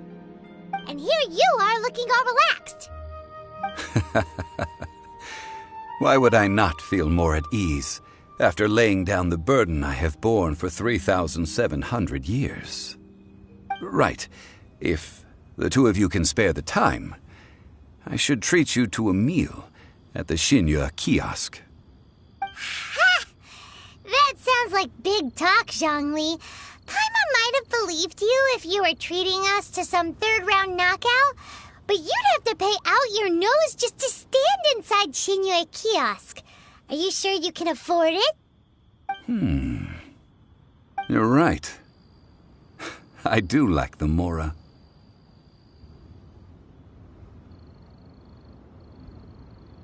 As the Rex Lapis Morax, I can easily create Mora. But since I have chosen to walk this earth as the mortal Zhongli, I should abide by the same rules that mortals do. When I was journeying with you, though I still had the Gnosis in hand, I knew that I must soon retire from my role as an Archon. So I had to rehearse a little for my new life. Oh, no wonder! Paimon gets it now. You didn't look at the price tags when we were spending because you've never had to. But since you weren't used to not being able to just make more Mora as and when you wanted to, you had to try becoming a parasite to society who lives off of other people's credit. Well, we were only spending Fatui money. You don't have to say it like that. In the City of Commerce, we do not merely exchange money or goods. We also exchange knowledge, memories, and foresight, as well as positions, roles, and lives. The Archon Morax could never experience life as the true mortal Zhongli could, no matter how many times he descended to be with his people. I must thank you for that. I will treasure the memories that I made as Zhongli, traveling the streets of Liyue with you. That is true. But there is no journey that does not end. No meetings without partings. Paimon thinks that we should make a move and continue our search for the Seven. I fear that continuing your journey may be difficult. The nation that neighbors Liyue by sea, Inazuma, is presently closed. Yes, the nation has been closed by order of its deity, the Electro-Archon Ball. And just as the people of Liyue preferred to call me Rex Lapis, she too goes by another name among locals in Inazuma. Paimon thinks we've heard that one before. Raiden? That is the case. And since Raiden is also the shogun of the Inazuma Bakufu, people call her the Raiden Shogun. That said, though people at the wharf were saying that the situation in Inazuma is very tense, Paimon doesn't remember that always being the case. It wasn't that bad last year. Zhongli, since you're Rex Lapis, shouldn't you know something about what's happening there? Just how did Inazuma become a closed nation? It's because of visions. Visions? When faced with circumstances beyond their control, humans often bemoan their lack of power. But if a person shows true strength of will at a desperate and fateful moment in their life, the gods will look upon them with favor. This is what visions are. Magical foci bestowed upon those who have been acknowledged by the gods. Uh-huh. That's how people in Teyvat see it. But starting from last year, the Raiden Shogun began promulgating the Vision Hunt Decree. Vision Hunt Decree? Yes. It was an order to seize all visions within Inazuma's borders, and to inlay them upon the hands of a statue of the 1,000-armed, 100-eyed god. They want to seize visions. But why? Aren't visions blessings from the gods? I should think that in the Raiden Shogun's eyes, it is precisely because they are divine blessings that they should be under the sole dominion of divinity. Whoa, that's harsh. The Anemo Archon is the god of freedom, and the Geo Archon is the god of contracts. For her part, the Raiden Shogun is the god of eternity. It seems as though she has finally decided to eliminate any unstable elements that could pose a threat to her eternal realm. The fact that even I, the oldest of the seven, have now passed away, will only strengthen her resolve to pursue eternity. Knowing her, she must have again quoted that adage she is most fond of when proclaiming that decree to her people. 7 ideals for 7 gods, and of these, eternity is nearest unto heaven. All right then. Was there anything else you wished to know?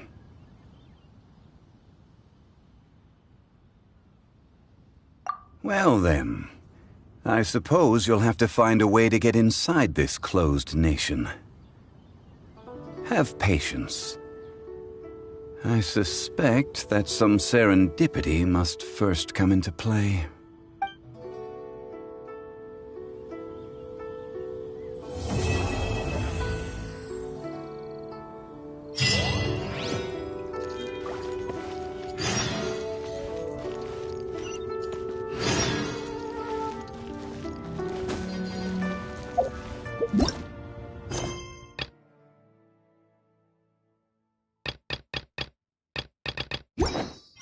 Time to act.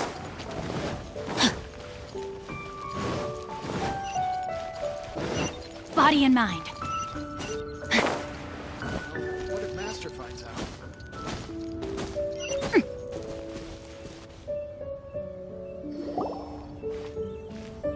Ah, children, come, come.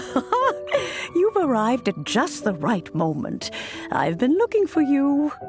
Oh, what is it, Granny? Need any help? Oh, no. You've done so much for Liyue Harbor already. I could hardly ask for more. In fact, my old friends and I have been putting our heads together to think of what sort of gift we might give you in return. A gift? For Paimon? Oh, child, you are so very modest. Uncommonly so, even. But you mustn't decline this gift. I simply won't allow it. When you traversed my old teapot in search of the cleansing bell, I heard your little friend mention that you often camp out in the wilds. That simply won't do. Especially since I imagine you still have a very long journey ahead of you. Fortunately... Oh, did my friends never mention that to you? Well then, it is a blessing we old folks once received from Rex Lapis, part of our illumination, if you will. I will not go into too much detail, but subspace creation is the ability to create a small, autonomous pocket world. The teapot that you entered previously was a little trinket created using that ability. So, in the eyes of an Adeptus, creating a magic teapot world is just child's play, huh? Oh, indeed, the teapot is nothing to boast of. One such as myself must depart from this realm to create a world of one's own. Rex Lapis, on the other hand, moved mountains and seas. That is what one might call an exercise of true power.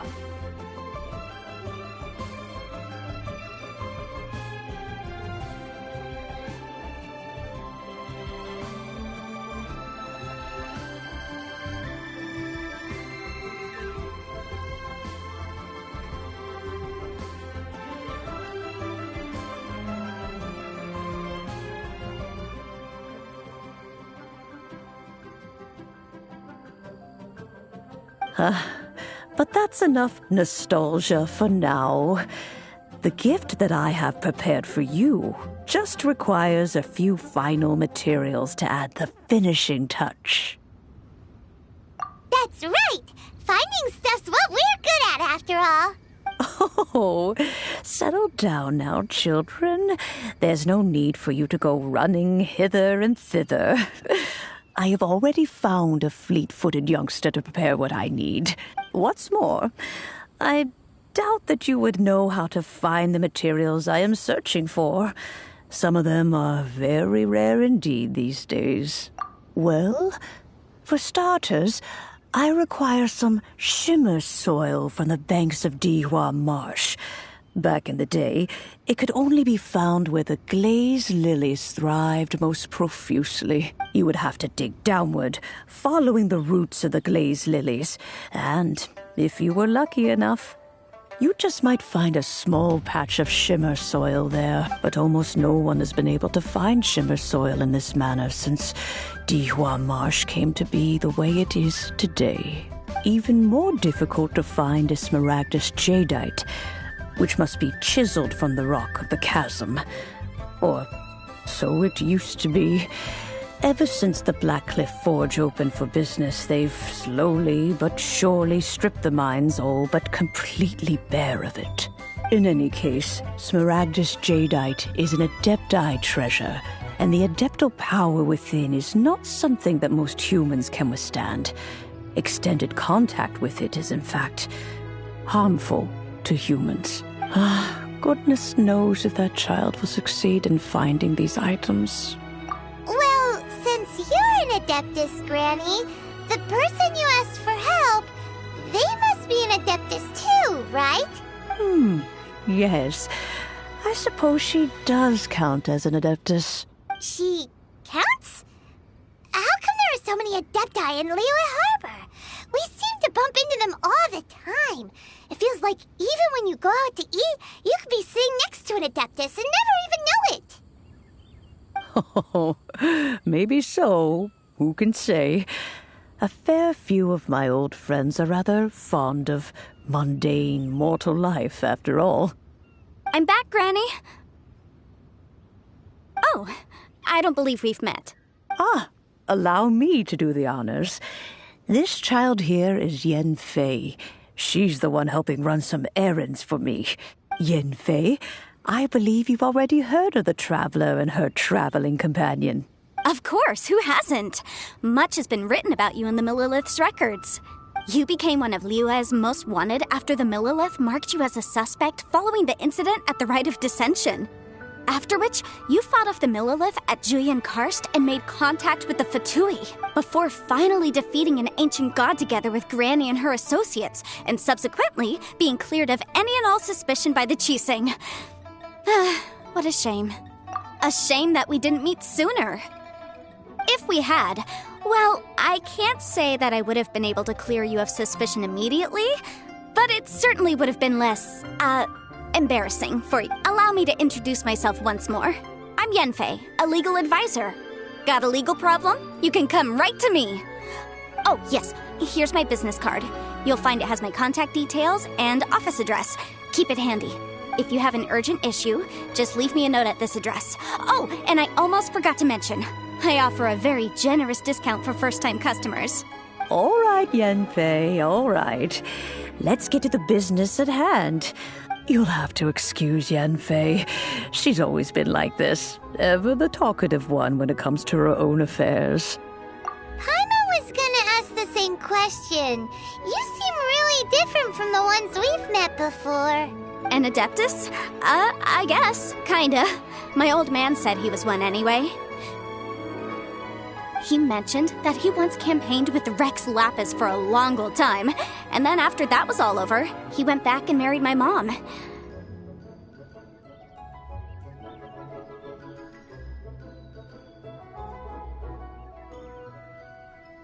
They had me, and once I was all grown up, the two of them upped and left on a journey, leaving me with Granny here. Well, that's a bit casual for an Adeptus. Aren't you guys supposed to sign solemn contracts to protect Liyue Harbor and all that stuff? What do you mean he just went back to get married?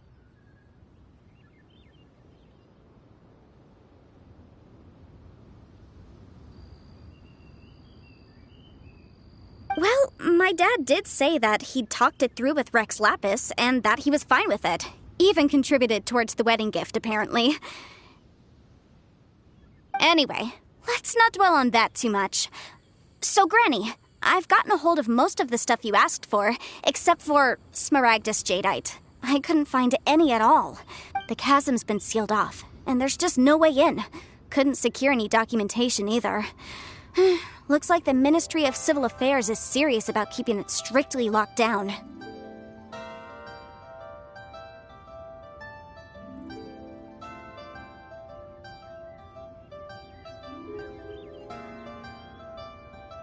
Is that so? But Smaragdus Jadeite is really rather essential. Yanfei, are you sure you can't find some other way? They have helped Liyue greatly, after all. It is only right that they are duly rewarded. I know, Granny, you've told me 1,000 times already. Well, the chasm's definitely a no-go, but there's still a chance we can figure out some alternative means of procurement. Hold on a moment. Let me have a look. Whoa, that's a really thick book. What kind of things do you write in there? Commercial consultancy. Or Snezhnaya. Ah, found him. Krusel. A Snezhnayan merchant who once came to me with some legal queries on certain articles in the legal codices. If my memory serves, all of them had to do with rare ores. He mentioned that he was considering acquiring some Smaragdus Jadeite to make hairpins, and wanted to know if there were any legal ramifications that he should be aware of. Said he was planning to sell them in Snezhnaya. So, I guess I'll go look for him. With any luck, he'll have gotten his hands on some Smaragdus Jadeite, or might have an idea of where we can find some. Oh, you want to join me? I suppose that's no problem, but it's best if you just stand by and watch. If you try to get involved, you'll only risk placing yourself in legal jeopardy. Wow, an Adeptus imploring us to avoid incurring legal liability. Well, that's a first for sure. Best we be a little more careful than usual while we're with her.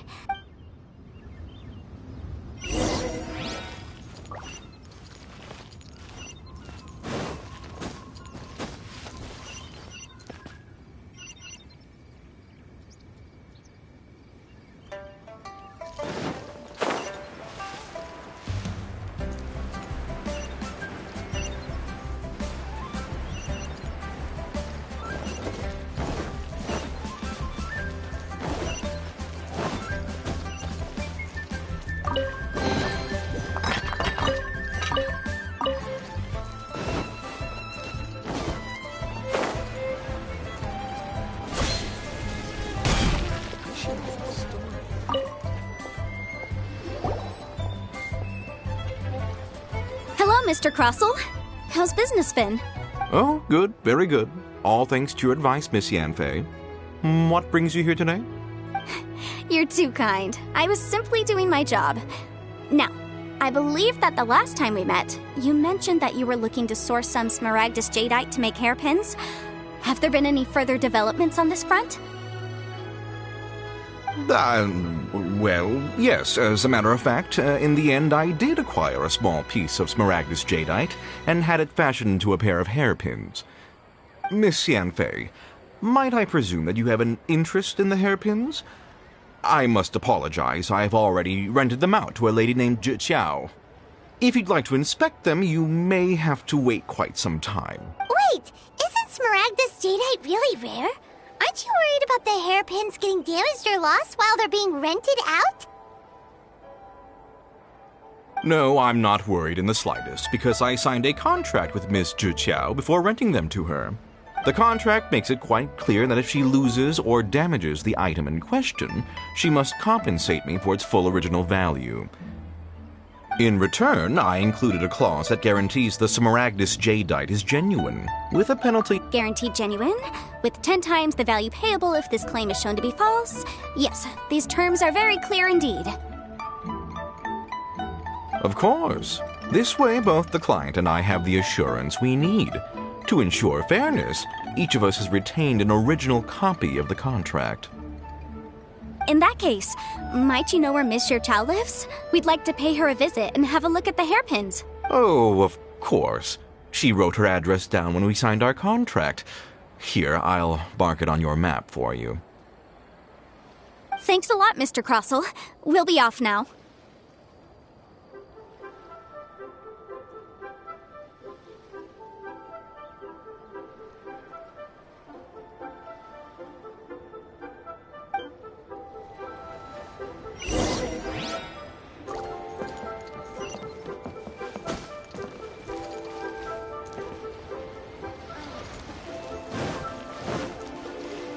Time to act. Body and mind.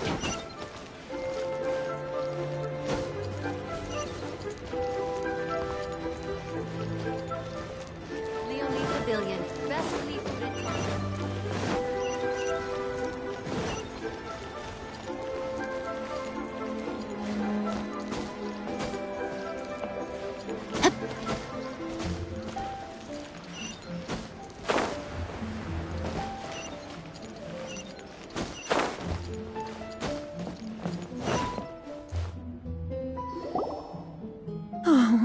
Whatever shall I do?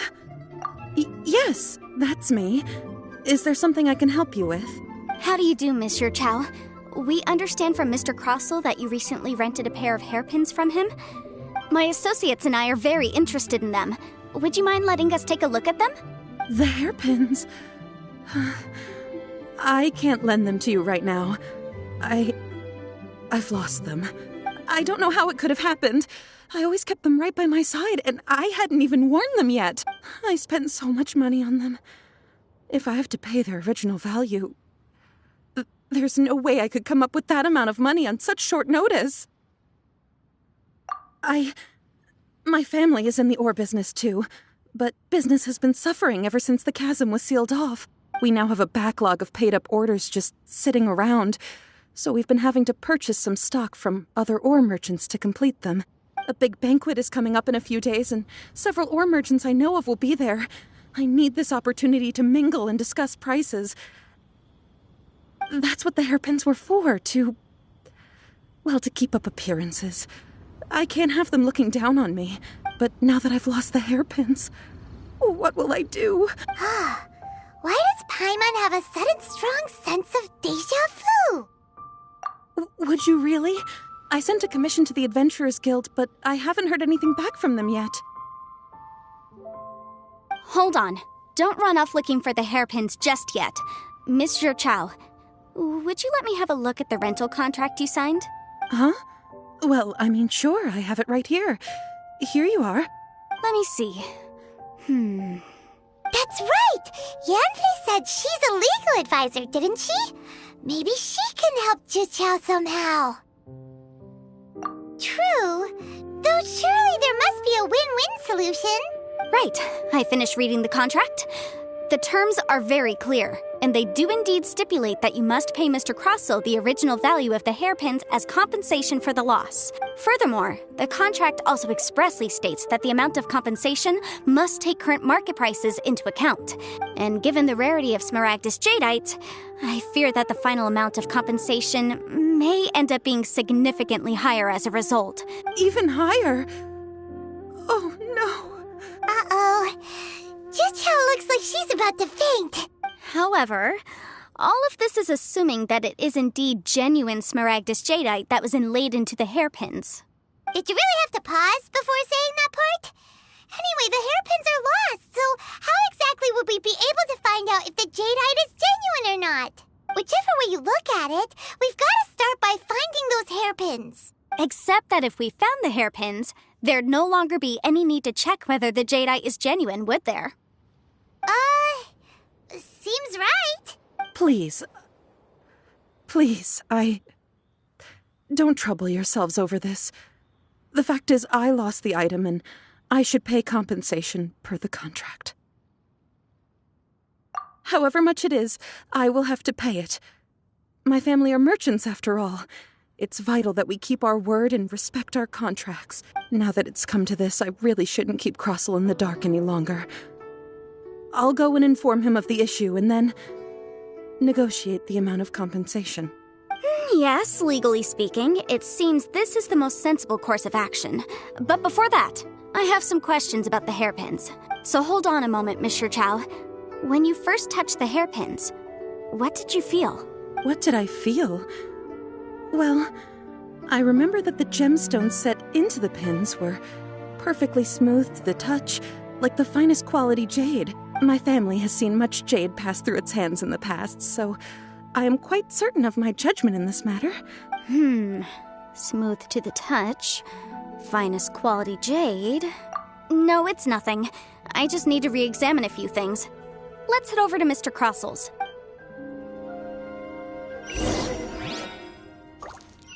Time to act.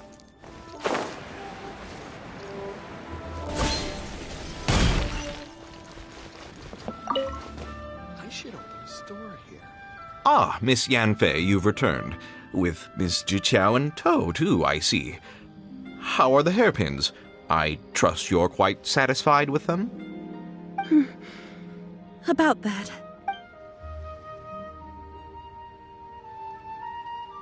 You lost them? Are you serious? Do you have any idea how expensive they were? I'm sorry. Truly I am. I'll pay the compensation as per our contract. Every last mora. Mora? Do you have any idea what I had to go through to get my hands on that Smaragdus jadeite? I just don't... Forget it. Talking won't bring them back. Since Miss Yanfei is here, I suppose we can just have her estimate the amount that needs to be paid. No problem. But before I can give an official estimate, I'll need to do a little market research. Yes. And if I may just confirm again, it was in fact genuine Smaragdus jadeite inlaid into the hairpins, correct? Of course. Genuine article guaranteed, or I pay back 10 times the value. All right, understood. I'll conduct some market research, and once I'm back, I'll provide an official assessment of the sum owed by Mr. Chow in compensation. Please wait here, Mr. Crossell. Thank you very much. How could she lose my hairpins? She'd better pay every last mora that they're worth. Looks like I'll have to find some way to raise that money. Please wait, Mr. Chow.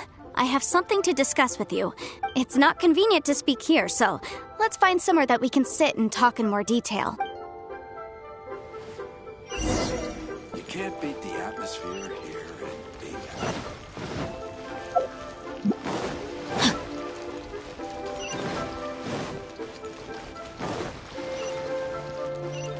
Time to act.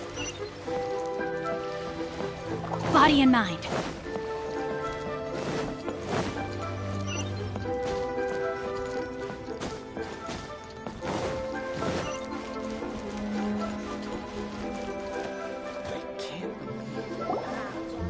Miss Yanfei, what is this about? Are you here to tell me how much I owe? No. What I wanted to talk about is, there is a chance that the ore inlaid on those hairpins may not be Smaragdus jadeite after all. What do you mean? Are you implying that you already sneaked off and found them? Obviously not. I'm no adventurer, let alone a member of the guild. I don't run thankless, time-consuming errands for a living. Let's just say, I don't know if Granny told you this, but Smaragdus jadeite is found deep underground and contains very concentrated elemental energy. If mere mortals come into contact with it, well, they'll be sick in the best case. And in the worst case, they could even experience a dramatic change of personality. It most certainly would not be smooth to the touch. Mr. Chow, did you at any time feel unwell while the hairpins were in your possession? No, not at all. I felt perfectly fine the whole time. not even the slightest bit unwell. I didn't feel anything special at all, in fact. Now that is strange. I noticed earlier that there were elemental traces in Mr. Crossel's vicinity. If I've deduced correctly, he may still have the Smaragdus Jadeite in his possession. If that's the case, we should go confront him right now and expose his dirty scam right to his face! Absolutely not. If we were to confront him now, there's no way he would admit to it. Eventually, he would find some argument to compel us to leave. And then, he'd throw the Smaragdus Jadeite into the sea the moment we were gone. After that, he would simply insist that Mr. Chow pay up per the contract. He would lose nothing. Meanwhile, we would have to look under every stone in Liyue, hoping and praying that the hairpins do actually still exist somewhere in this world. So vivid that Paimon thinks it might be experience talking. Oh, it certainly is. I've seen my fair share of situations like this, and brute force methods are certainly one way of resolving them. Well then, since you're so experienced in dealing with problems like this, perhaps you could help me, Miss Yunfei. Oh, that won't be a problem. But first, Mr. Chow, can I ask you to please sign this contract? Huh? Does there have to be a contract for everything? Paimon can't even keep track. It feels like Yanfei is even more concerned with them than a certain someone else we know. These are my formal terms of engagement. Everything prior to now has just been pro bono advice. But for me to investigate any further, I require a written contract.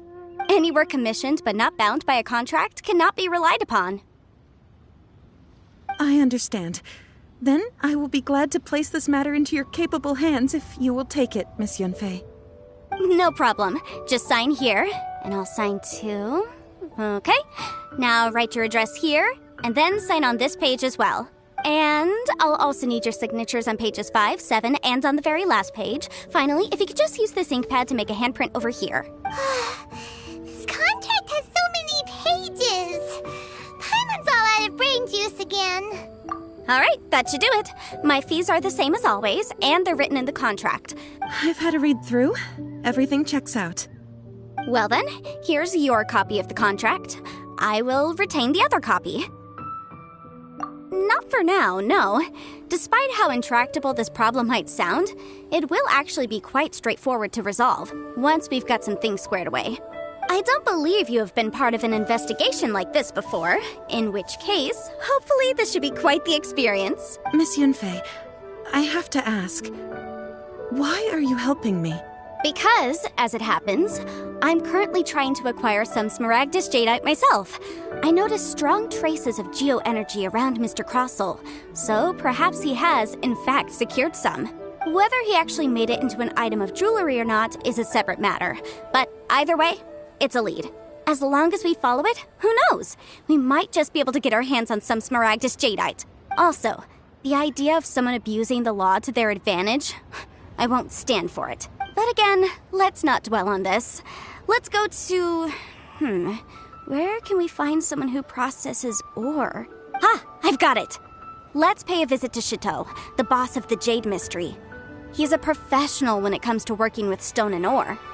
If Mr. Crossel had his ore worked on at all, Chateau would undoubtedly have been his first choice.